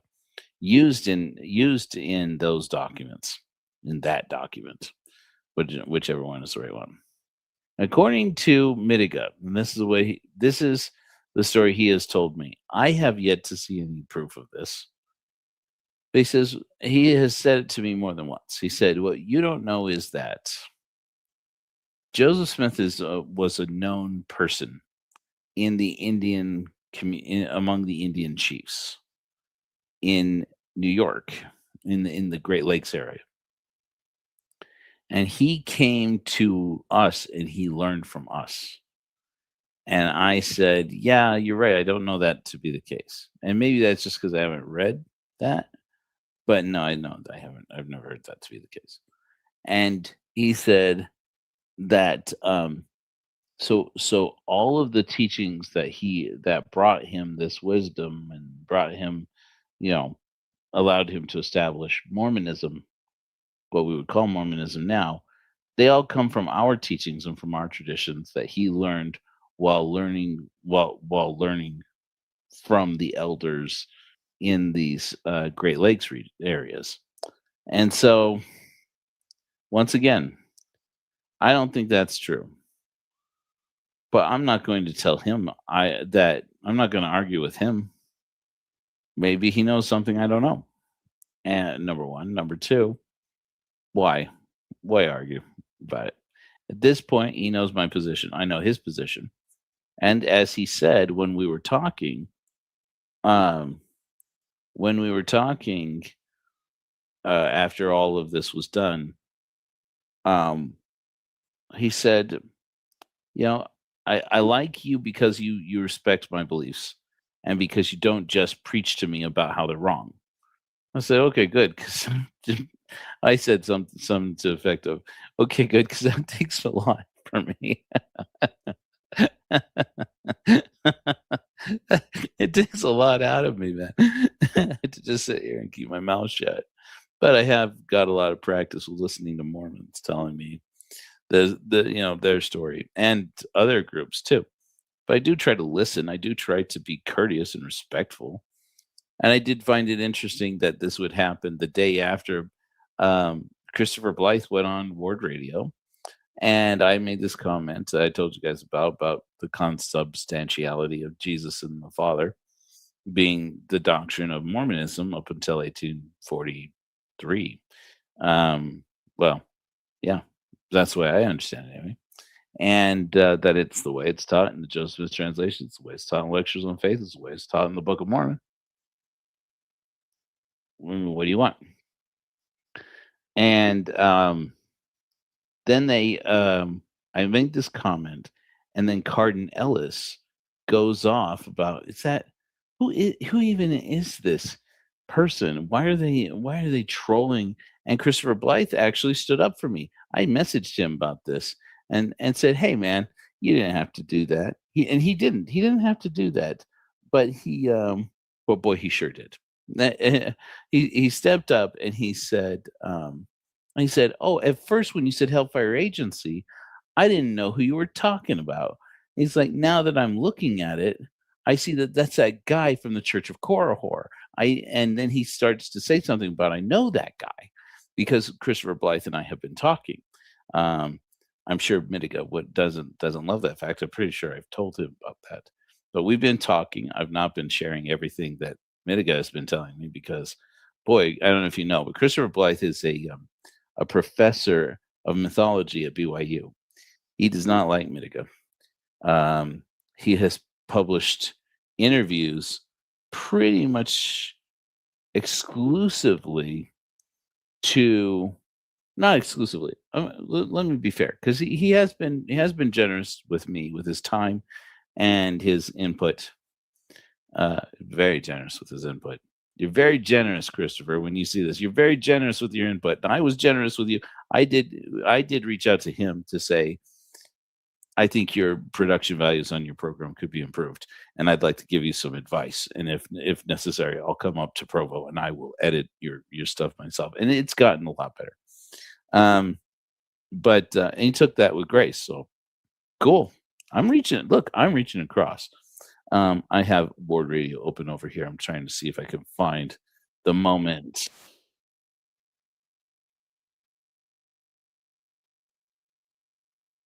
All right. So sorry. They played an ad in my ear. But there's this moment where Cardinals apparently recognized who I was, and this for me. Who cares, right? I don't care. And but this kind of captured it all, and today really solidified this for me that there are people who are secure enough in their beliefs. I'm searching this transcript, see if I can find this. There are people who are secure enough in their beliefs that they can have interfaith dialogue, or that or people who are secure enough in themselves that they can talk to other people who have different ideas. Midegah and I have been doing it for a week.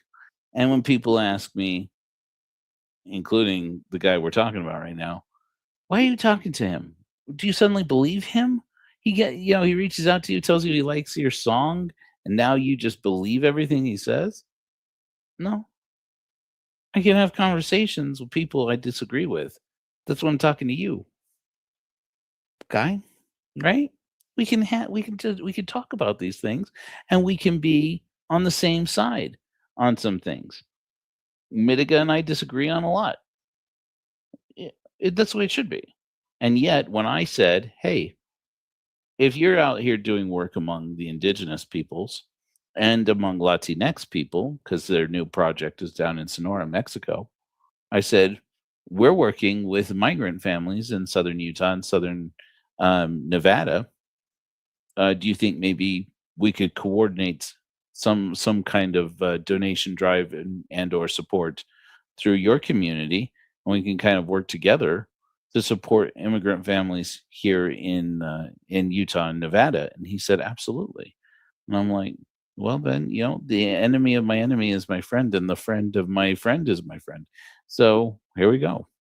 Let me see if I can.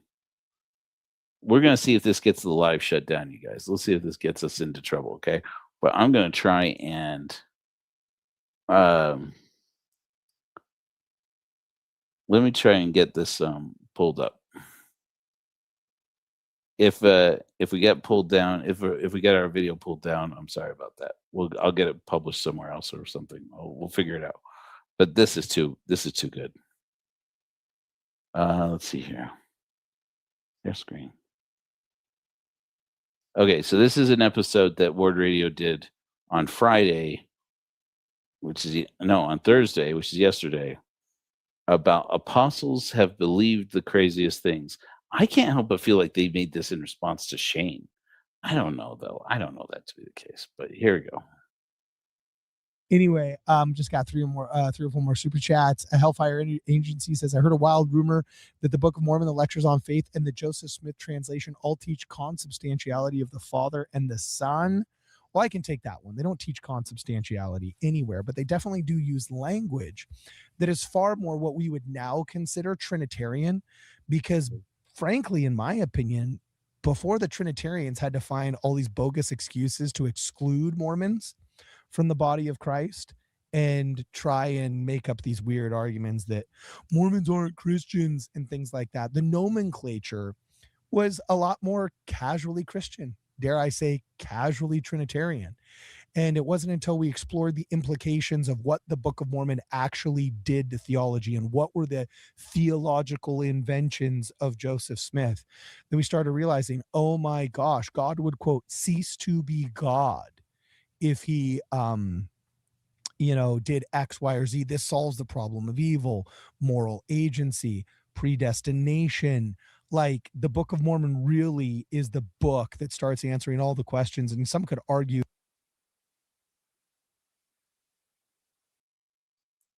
Hi, Carden.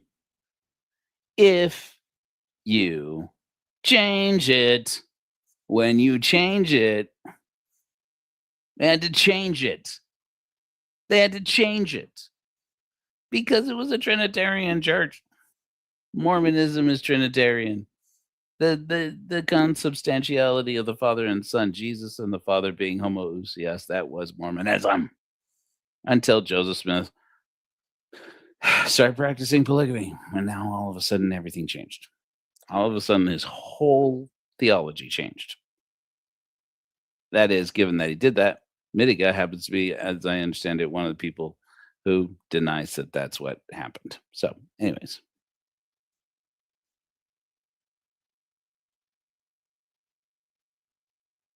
I'm not sure what this comment means, Will. Explain yourself. That the Pearl of Great Price is the book that finishes asking all of those deep questions. So, okay, but I mean, again, all that means to say is that Joseph Smith's theology evolved. As his theology evolved, the documents he translated evolved because he wrote them. Sorry to put this in the same episode with Midegah's claim, but he wrote them. He came up with them. His theology evolves, the documents evolve. That's my position. Well, I am Jewish. I do have some Jewish ancestry. I'm not sure why. I'm not Christian, though. So. Before we were hated for that, I think our nomenclature was far more Trinitarian. Would you say that's a fair assessment, Dr. Blythe? Or am I just kind of... I don't think we would ever say that, but you're right. There's, we would say in the way that someone conveys their idea in the Trinity by saying we believe in the Father, Son, and the Holy Ghost, and they're one, then certainly we use that language. Now, Joseph will say in 1844, like just directly, like I've always taught three separate gods. I never confuse. I know, and Joseph said a lot of things like that. I never taught that. And no man knows my history. I'm a rough stone rolling. He's a liar. He's a liar. If someone says, well, we're tritheists, I don't care what people think and how they want to label us and our belief about God. So I'd say that sounds great.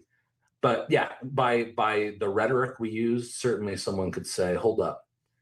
But Joseph made it clear, no, this wasn't the doctrine he intended to convey, if you mean one in substance. Okay. So, and here's my point. Just like I don't have a right to tell Midegah what he believes, I don't have a right to tell these saints what they believe. They say what they believe, and it's what they believe. Cool. What they believe, though, is that the Book of Mormon was translated by the power of God. Cool. That Joseph Smith saw the words on a rock in a hat spelled out, even corrected the spelling, is the way they explain it. Cool. All good. Great. So then why does his theology evolve? Why do the books evolve as his theology evolves? Let you saints get better.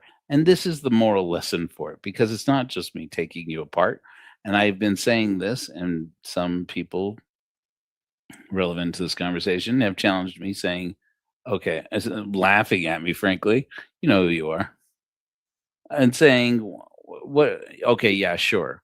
I'm sincere.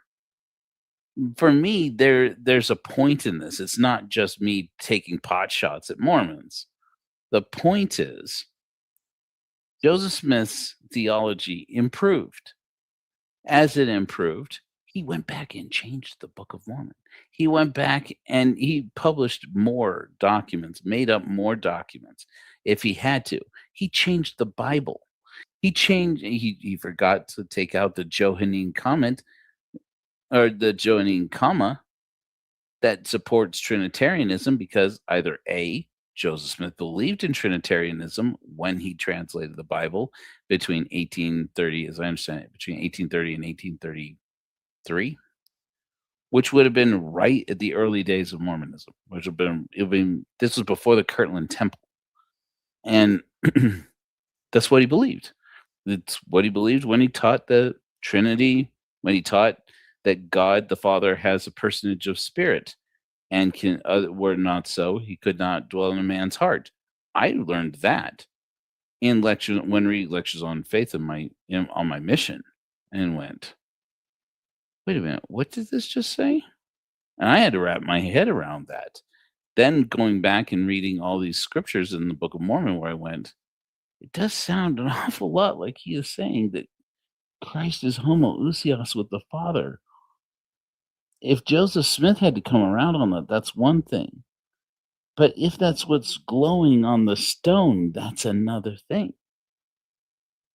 And if I take a naturalistic perspective of how the Book of Mormon came to be, namely Joseph Smith made it up or plagiarized it or whatever, it actually gives me more room to say, okay, Joseph Smith did what he felt he had to do to introduce these ideas that challenged the Book of Mormon's idea, that challenged Christianity's ideas, because Christianity had become too bogged down and marred by these traditions of adhering only to the Bible and a Bible. We have a Bible and there can be no more Bible. That's a quote from the Book of Mormon. It's a good quote because that is exactly the problem with Christianity in 1830. It's a problem with Christianity in 2026. And if that's what Joseph Smith was getting on about, he was right. Now I get to do my Korihor thing, saying Joseph Smith was right. And lap that up, if you will. He was right. Joseph Smith was a very good critic of Christianity, that it needed improvement. And if you have to write new scriptures to make that happen, do it. And if those writings need to be inspired by God, okay, pray, do your due diligence, take the peyote, do the drink the wine, do the sacrament, do your cleansing, do your purity thing, do whatever you have to do to prepare to be the receptacle for the word of God, and then do it and add more. It makes sense. It makes total sense. But it also makes sense for saints to do what they always have claimed to do, which is to use the spirit of discernment. This is why I'm really concerned right now. And again, this is for a moral purpose, I believe. Right now, we're seeing unfolding on more than one side. The more I've been talking lately to people in the space, the more I'm looking around to hear people say, I'm concerned about the safety of so-and-so. I'm concerned about so-and-so's safety. The rhetoric has escalated to, I think they might kill them. And it's not the institution of the Church of Jesus Christ of Latter-day Saints. So don't jump on that. It's not the Danites coming after them. No. Like so-and-so person X and so-and-so person Y. I don't know that they're safe in the same room at the same time, and they frequently are there. Or I don't know, or this movement over here, they're certainly allowed to do what they want to do, or that movement over there, they're certainly allowed to do what they want to do. And they have freedom. Let them be free. Let them grow and develop spiritually in their way. But Tom Harrison and the Visions of Glory,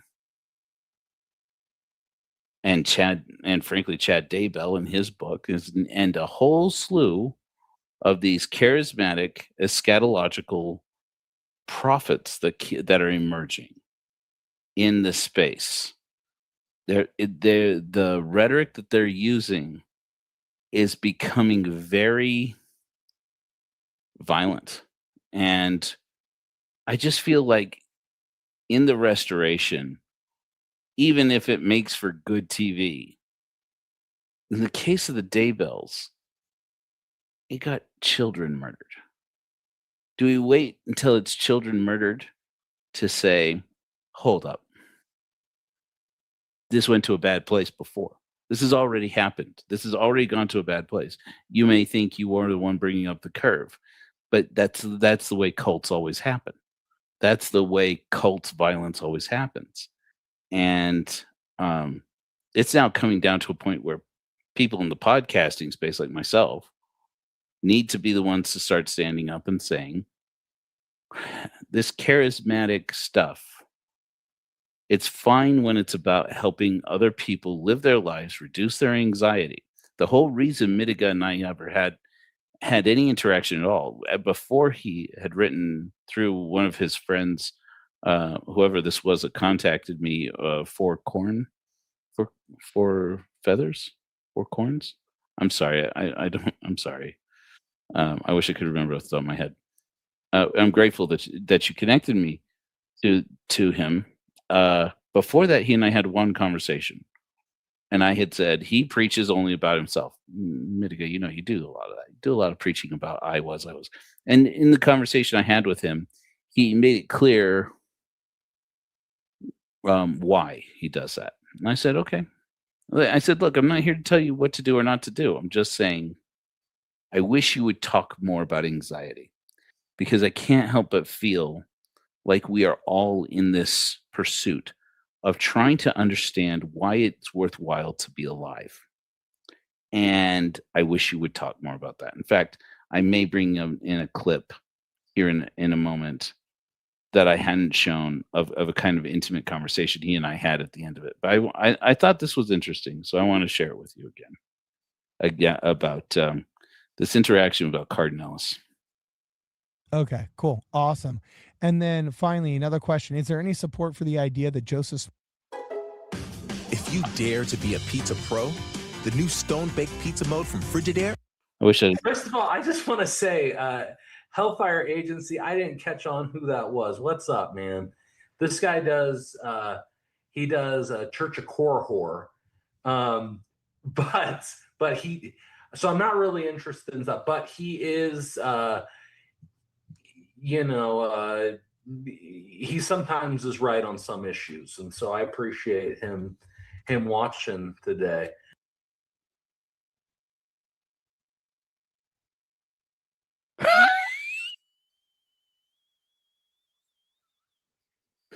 You heard that right. Thank you, Mormons. You saints, that's cool, man. 4 feathers. Thank you, Mahonry Moryankmar. Cool. I am Jewish. Is that the same comment as before? I don't remember. I'm sorry. What was it? Right? That was pretty good. What is this? The Church of Korihor? Yeah, he's Oh no, I've seen this. He does wild this guy. AI pop culture. So it's like him. Is this the guy that has the psychopath anti-Mormons on, making like the most heinous allegations? Oh, I'm sure. Is that you? Is that you? Mahonry Moryankmar, Jesse, is that you? Are you anti-Mormons making wild allegations on my page? Do you need a spanking? Is MB out there? MB, do I need to send somebody to spank you? Don't be bad now. Don't be bad, you anti-Mormons. Be good anti-Mormons. Sure. Joe, is that right? I would imagine. But he does do great AI. I talked to him on the phone a while ago, and at one level, I mean, this is a guy wanting to get into the degree, but it is, so here it is. The 12 values. I'm looking this up online. Okay, so he looks up the website. It's the same thing Jacob Hansen did, and I respect it. When I had an interview, I don't know how many of you have seen my interview with Jacob Hansen, but it went really well. Jacob Hansen says I'm his favorite atheist. So there's that. Eat that, Cardin. Whose favorite atheist are you, Cardinellis? Anyway. But the thing is, he likes the thumbnails I do, because and this has been like a really good way, actually. You guys seen the thumbnails I do? I do a lot of Back to the Future stuff, a lot of Star Wars stuff, Indiana Jones, because guys from my age, Generation X guys, they love it, and it bridges the divide with this. Star Wars can heal the world, man. I've said it before. But you heard that. I mean, we did talk on the phone, and again, here is another example where a Latter-day Saint and we have conversations and we talk. He hates that I talk to Midegah. We just had this conversation, he and I, by Facebook Messenger just a few minutes ago, and I'm like, that's cool, whatever. And I'm like, but here's the point. I can talk to Midegah because he has the courage to talk to me. I talk to you because you have the courage to talk to me. Cardinellis has 24 hours in a day to say he wants to talk to me. And Midegah, you saw me. I stood there over an hour with Midegah shouting in my face in the nicest way, because he really doesn't do it with any malice. I am more convinced of that than anything, than any other time. He does it with no malice. He does it with passion because he believes that he is defending his family. And whether or not that's true, that he's defending his family, I've looked in his eyes and I can tell you he means it 100%. He is not pretending. And if if any man feels he is protecting his family, I get that. Right? We can all get that. And so he gets passionate and he gets loud. I get louder as I get more passionate. I talk faster as I get more passionate. And I don't want to spread any of my diagnosis around, but that's because I'm neurospicy. I'm out ADHD, right? But I get it. I get getting louder. I get getting more passionate. I get getting more fiery as you get more fired up, right? But I had Midegah basically shouting in my face all day today about how the Book of Mormon is true. And did I cry? Did I get upset? Did I, no. And then at the end, he invited me to come to his meeting and sit there in his circle and teach Korihorism to Indigenous people and share what we have. And which, if I did, I'd be there to say, I cherish your values and teachings and encourage you to keep them. Would you like to try a cool thing we call overview? And that I probably share overview with them and say, use this to reduce your anxiety. Because at the end of the day, Albert Camus was right in the myth of Sisyphus. First line of the myth of Sisyphus, I'm getting tired, is there's only one problem with philosophy: suicide. What makes this life worth living? For my money, for my life, for the heart beating in my chest, for the blood in the veins of myself and my children, it's being able to set aside your ego occasionally, just for a couple of minutes, just a few minutes. Step outside of your problems and your suffering and come to understand that you are part of a species, part of a collective consciousness that didn't have to exist and yet does. And you have this one brief moment to flash in the dark, one brief moment to make an impact. And every moment that you're sitting in a cubicle trying to make money, I get everybody has to do it. I have to do it. Every moment that we're sitting here quabbling about why are we at war with Iran, every moment that we're sitting here, fighting about perfectly legitimate things, completely valid concerns about the world around us, we are overwhelming our nervous system with stimuli that we don't realize sometimes. We're doing it almost as a way of kind of bludgeoning ourselves out of sensitivity so that we don't feel anymore. And then wonder why we're so lonely. I wonder why we have this male loneliness epidemic.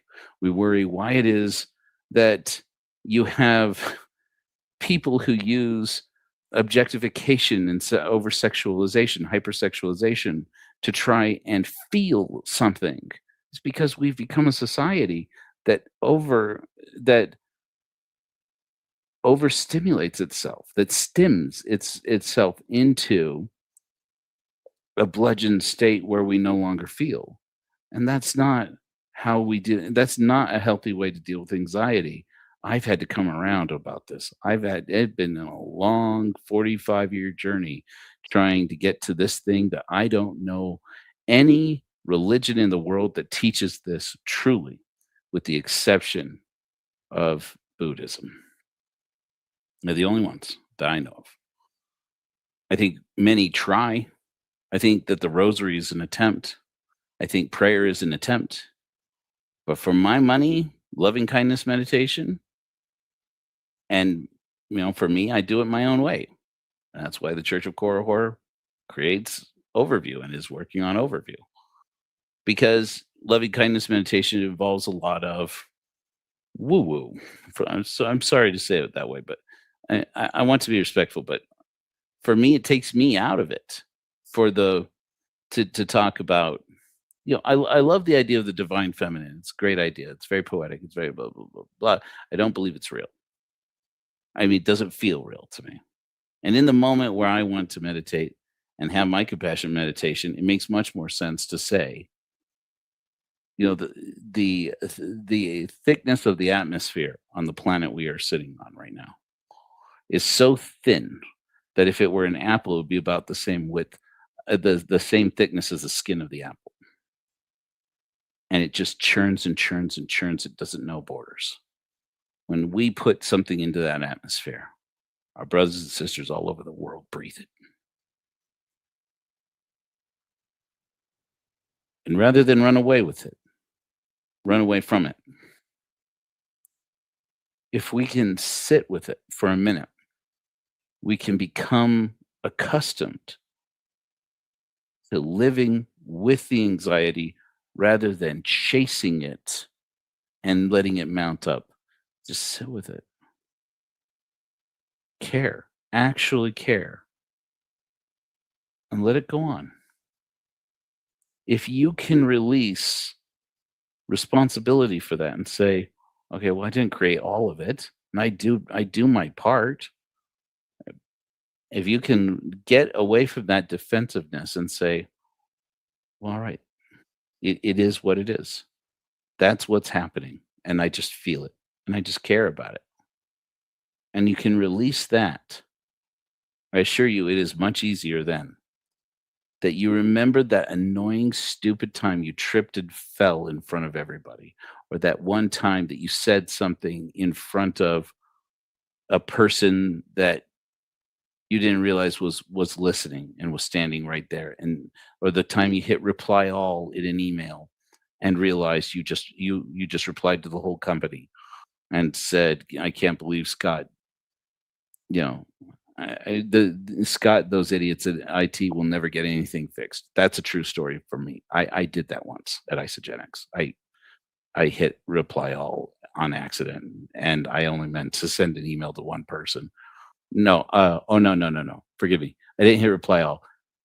I sent it to a guy named Scott who was in marketing with me, and I'm like, oh, thank goodness I'm talking to you, Scott, not Scott from IT, who's entirely useless or and never gets anything done. And I had sent it to Scott in IT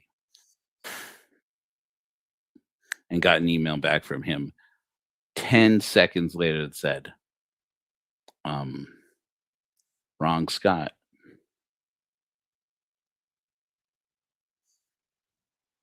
Jesus, Scott. I'm sorry, man. I'm like, I sent him a response that I don't have any excuse for myself. And he responded and said, I bet. And then later we actually got to laugh about it. But if you can let that suffering in the world be for just a moment on a regular basis, you can let yourself be a klutz. You can let yourself be somebody who talks too loudly in restaurants and stuff and has to have people say, shh, you're getting a little bit loud. Don't need you to stop talking. Just you don't realize you're getting loud, Joe. Oh, am I getting loud? Okay. You can let it go. I have autism.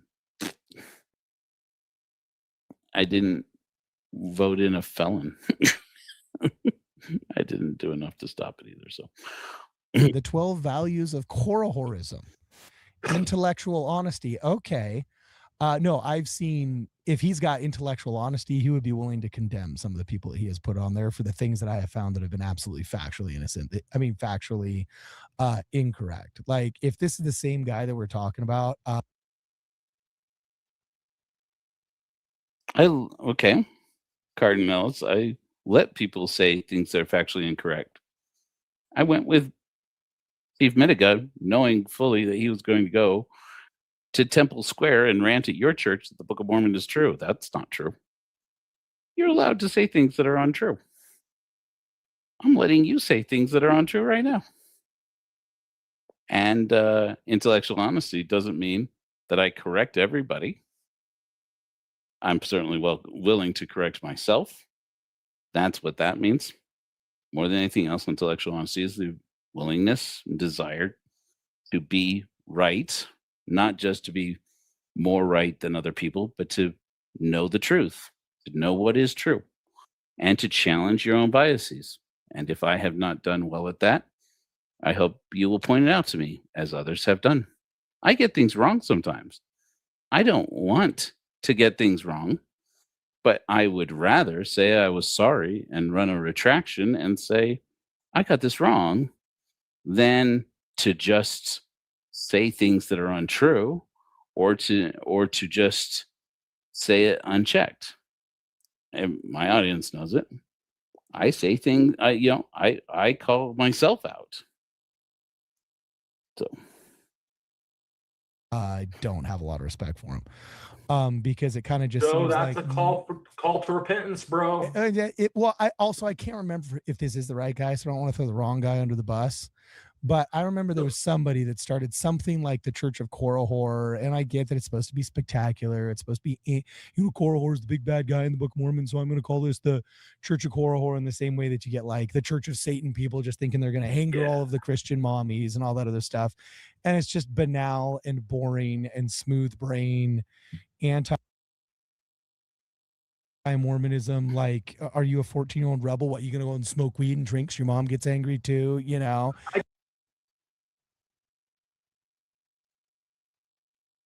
I'm gonna smoke and drink because it's a blast, man. You grew up in Los Angeles, Carton. You telling me you don't know that smoking pot is fun? I don't smoke pot. I do but sure, that I'll cop to a little bit of immaturity in the naming of the Church of Korihor. That gave me a little bit of a jolt, a little bit of a rise when I first came up with it.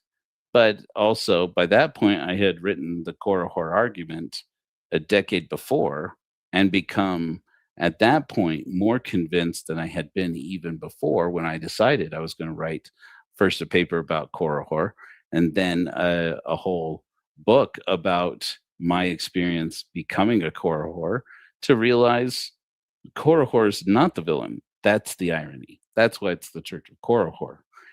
Korihor is set up in the story as the villain, and then he has to actually come out of Joseph Smith's brain.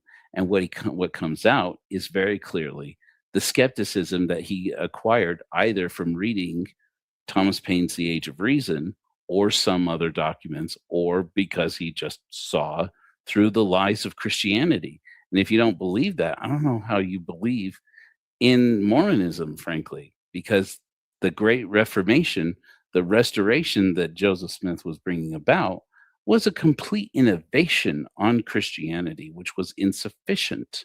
It wasn't enough for 19th century America, and it's not enough for 21st century America.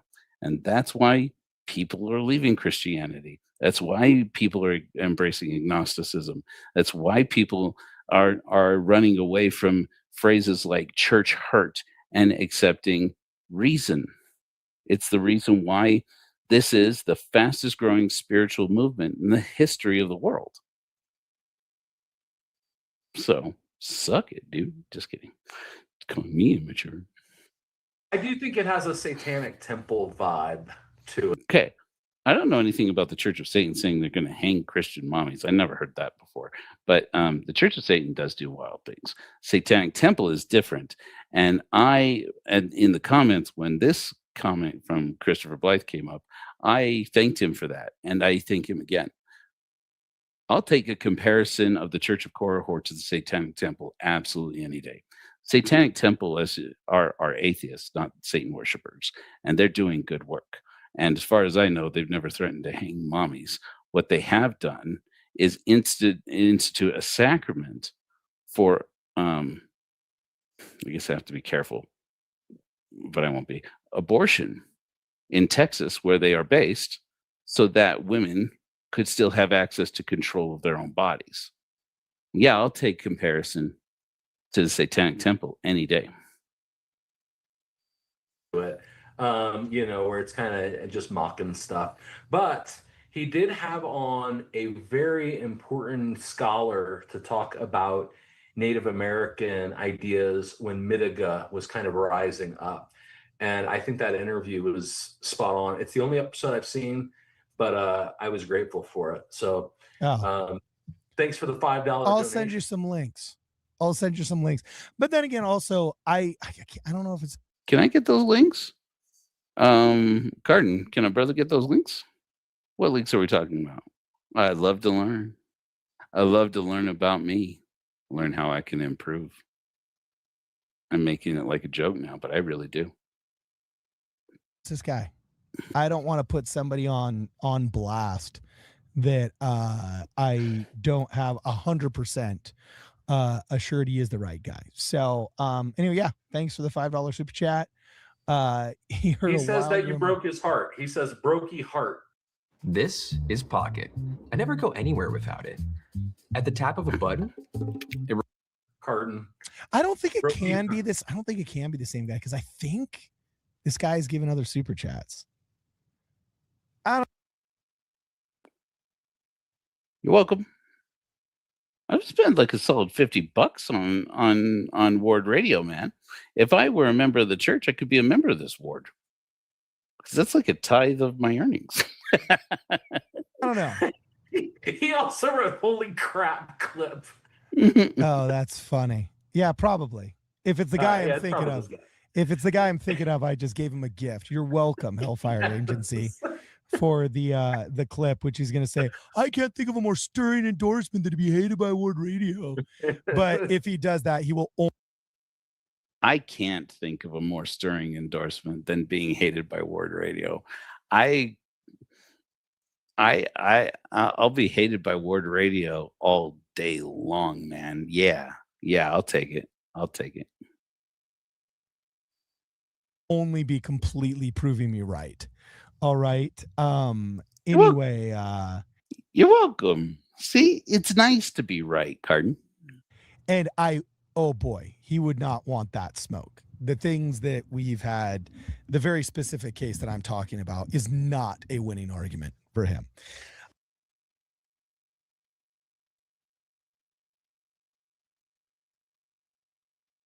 So you got me being wrong? I want to know. I actually do want to know. And did I do something wrong? I've done things that are wrong. I'm not perfect. I don't claim to be perfect. Do I need to be perfect? Do people in the Church of Korihor allow me to be imperfect, or do we have to get somebody else in here to do everything? That's the wrong way. Wrong way to say it. Anyways, I want to know. And so, anyway, Grork says, is calling us out, dude. What's he saying?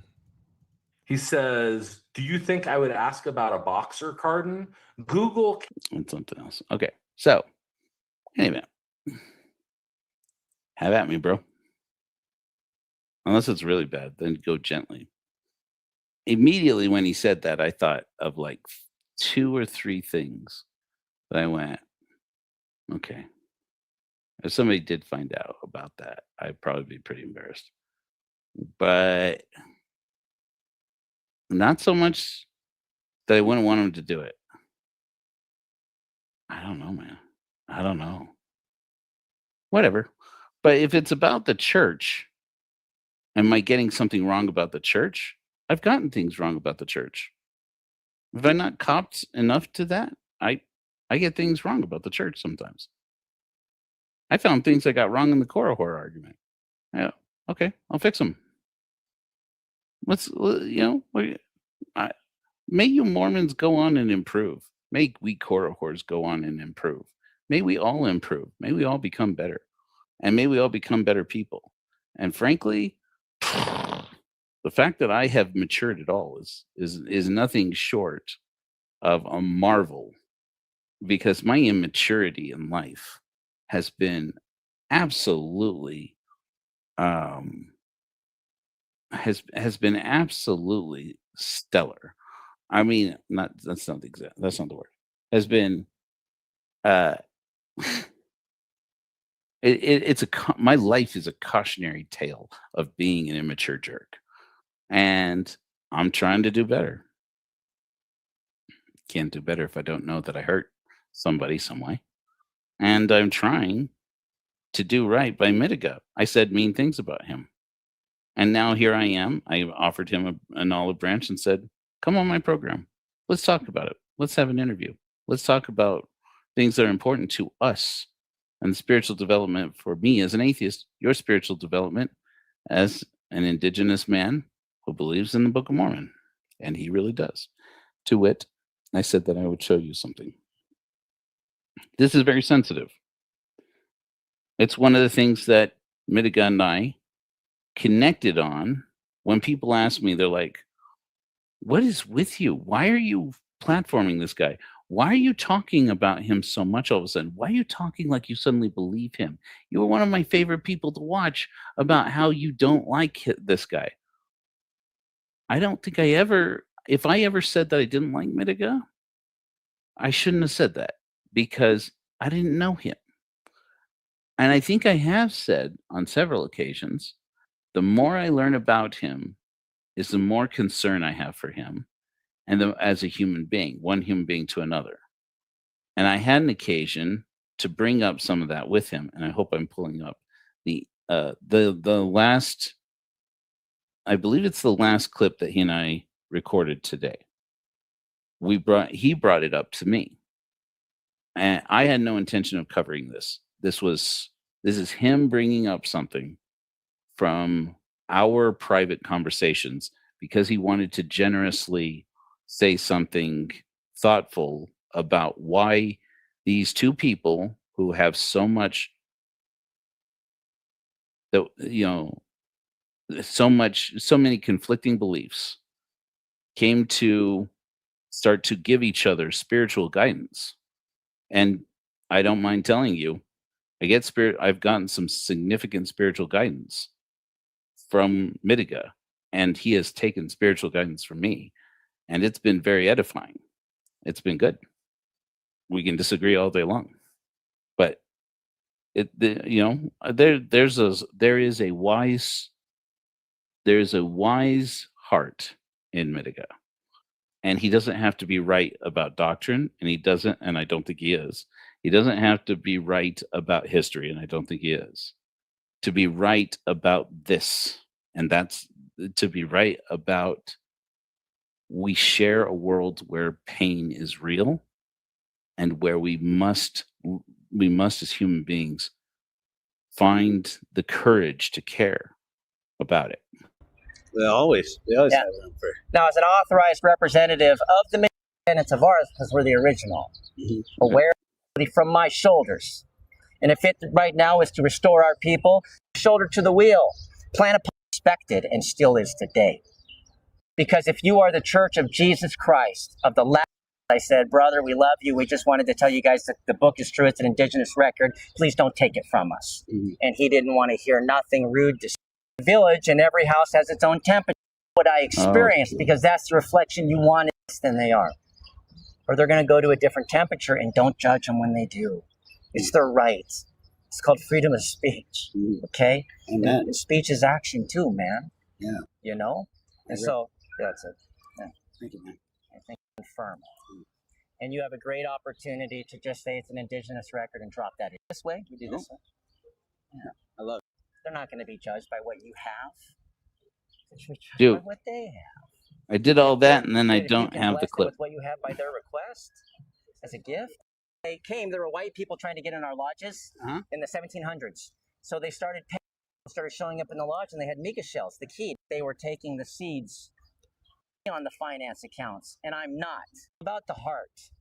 But if someone wants to put another scar on me or other people's heart, you're going to get a roaring lion. And if you don't like the term, it doesn't matter. You better learn to love it, because that's what you're going to get. Because I am the grandson of Patricia Rose LaFountain, the oldest one. I am in authority. I am the oldest living grandson of Gidgetosiget, the great thunderbird, in that line of authority. No one's removing 15 generations. 1,000 years prior is a lot like the 1,000.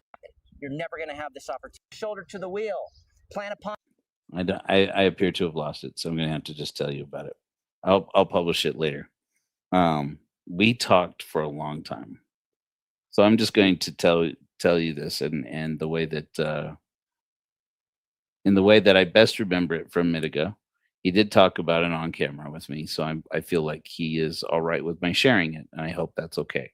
And I'm going to ask people who are going to be judgmental about this, whether it's my people at the Church of Korihor or Mormons or anybody else, please be considerate. This is a story of a human being in human pain. You remember when I talked about how I started hate watching that theology podcast? I think it's called Rational Theology with L.J. Sowerman, and prepared to do my immature, snarky keyboard warrior thing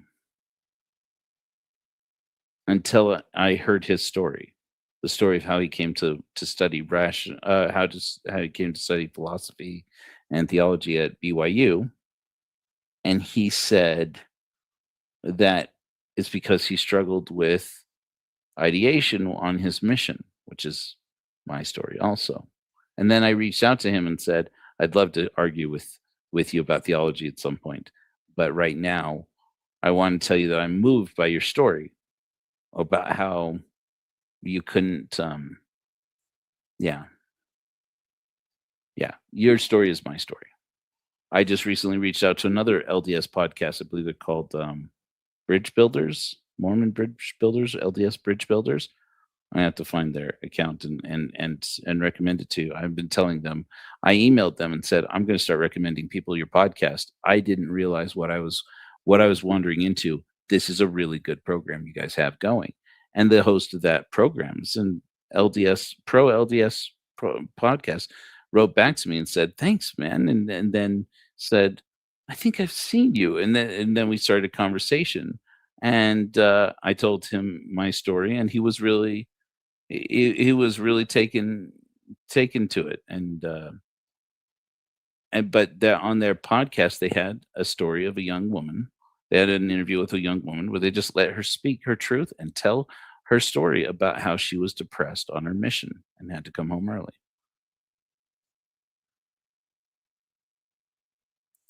When I listened to Midegah's story occasionally, in an environment where it is difficult to say something like this, he tells about how his son killed himself.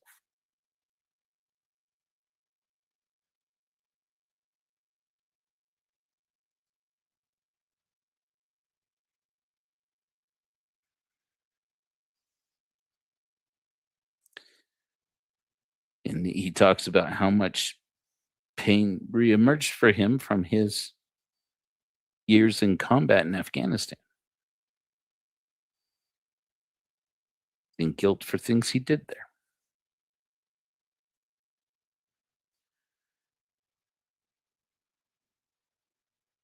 And he told me about how he was kidnapped when he was a child, when he was young, because his father was in prison.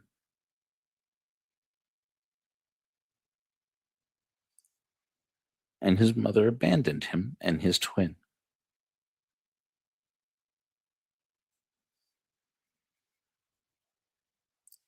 And then he was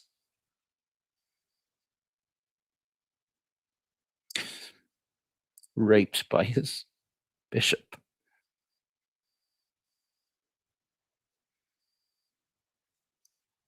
I don't know how to compute a life like that. And there will be, I know that he knows that there will be people who say he made that up.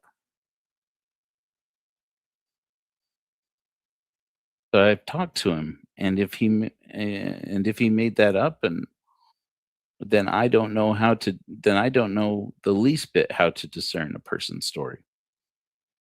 because I believe him.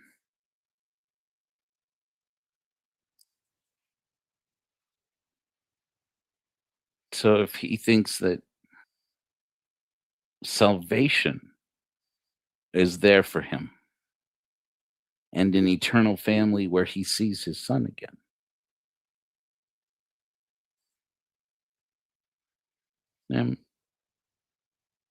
then let the man grow in his belief.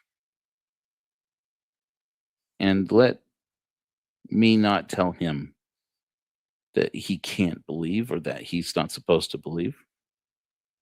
I learned the story of Card, how he lost a child, how he has cancer.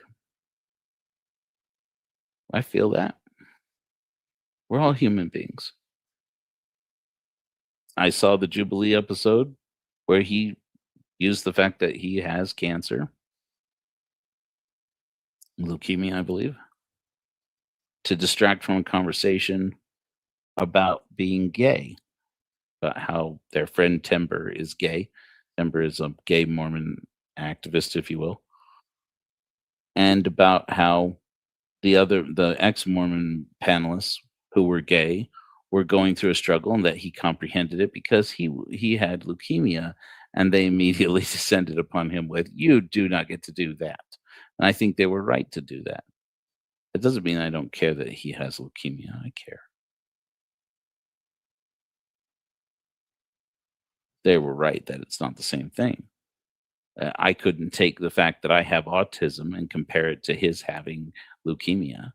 I can't take my having depression and compare it to his having lost a child. It's not the same thing. That's not the same thing. We're just human beings, man, trying to get through a painful world.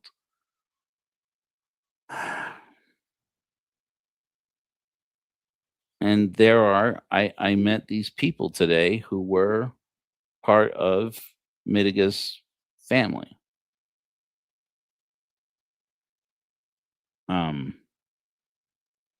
And they believe that he is doing this work for these indigenous people. And at least some of them do appear, though I didn't ask, I didn't inquire, I didn't collect, histories of people's blood quantum. I don't believe in that. They did appear to either be indigenous or from indigenous community. Yeah, I think they're wrong about the Book of Mormon. No, I'm not going to interrupt them from trying to prove it in court so that the LDS Church can stop harassing John DeLynn, who is a man who makes mistakes. He's made serious mistakes, obviously. We all have done that. We've all made mistakes. We've all done things that were wrong. Who expects him to do anything else? And who expects him to be a saint, devoid of sin, but gives room to Joseph Smith to do the things that he did? Apparently midnight. No, it's apparently 1 a.m. Anyway, we're all just human beings, man. We're just trying to get through this. It is exactly as Camus said. You can either quit this life. I'm not encouraging anybody to do that. Or you can quit your intelligence about this life. You can quit feeling this life, which Camus said is the same thing.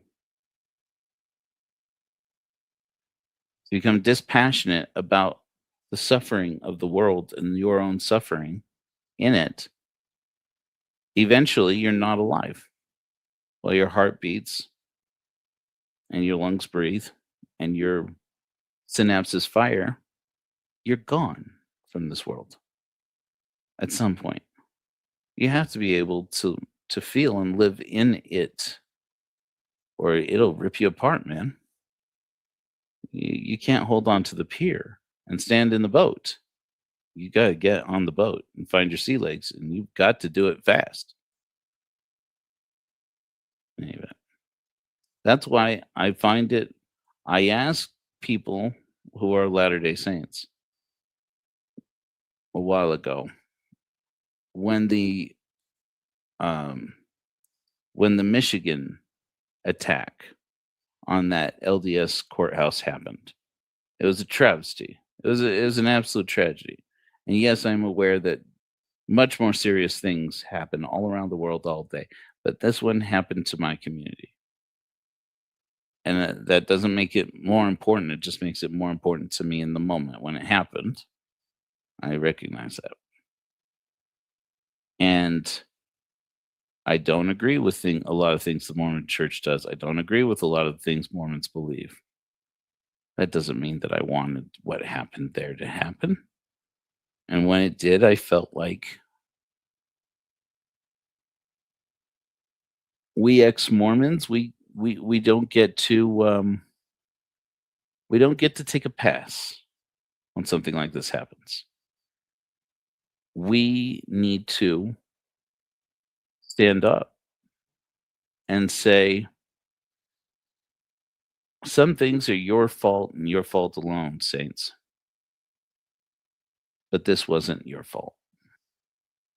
And the hurt reaches across the divide, the excommunications, the name removals, the shunning. It reaches across and hurts us too. And that's why I wrote a song just for people, just for Latter-day Saints to know.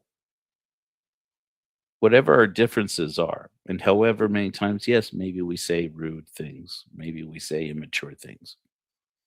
It doesn't mean that we don't care. It means that we were hurt. It means that we are processing. It means that we are growing up. But there's hurt. And so I wrote this hymn that we'll close with now.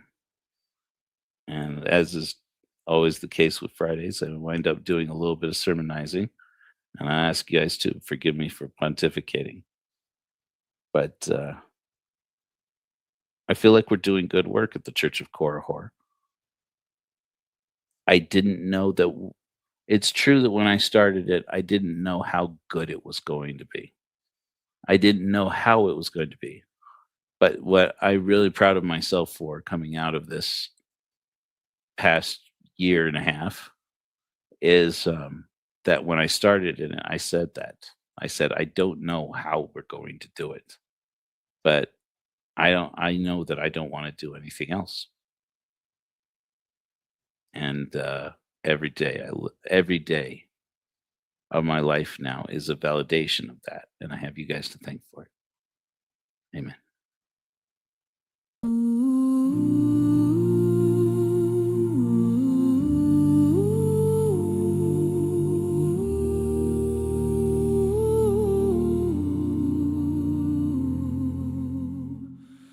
We once prayed here, sang our sacred songs, shoulder to the wheel we pushed along.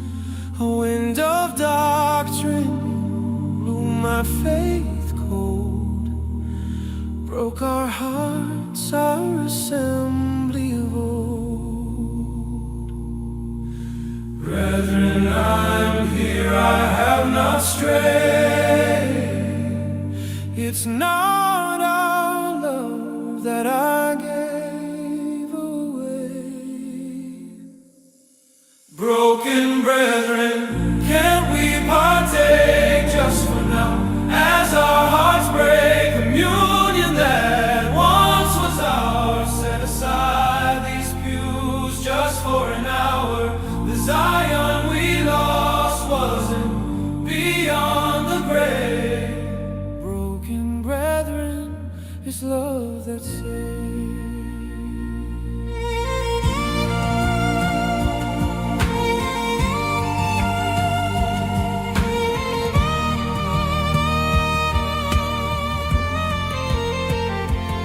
Brothers, we see your tears. Sisters, we see your pain. You don't grieve alone, faith fades, we remain. We shunned each other, let our steeple fall, but we were brothers. Oh, don't you recall? We exchanged our oaths and vows, traded prophets and plates for now. With or without gods to save our souls. Love is written on hearts, not gold. Broken brethren, can't we partake just for now? As our hearts break, communion that once was ours. Set aside these pews just for an hour.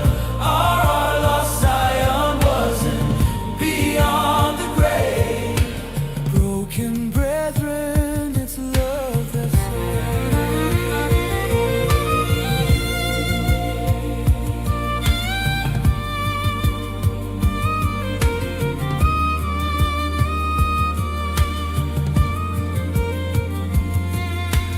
Brethren, I'm here, I have not strayed. It's not all love that I gave away. Our lost Zion wasn't beyond the grave. Broken brethren, it's love that saves.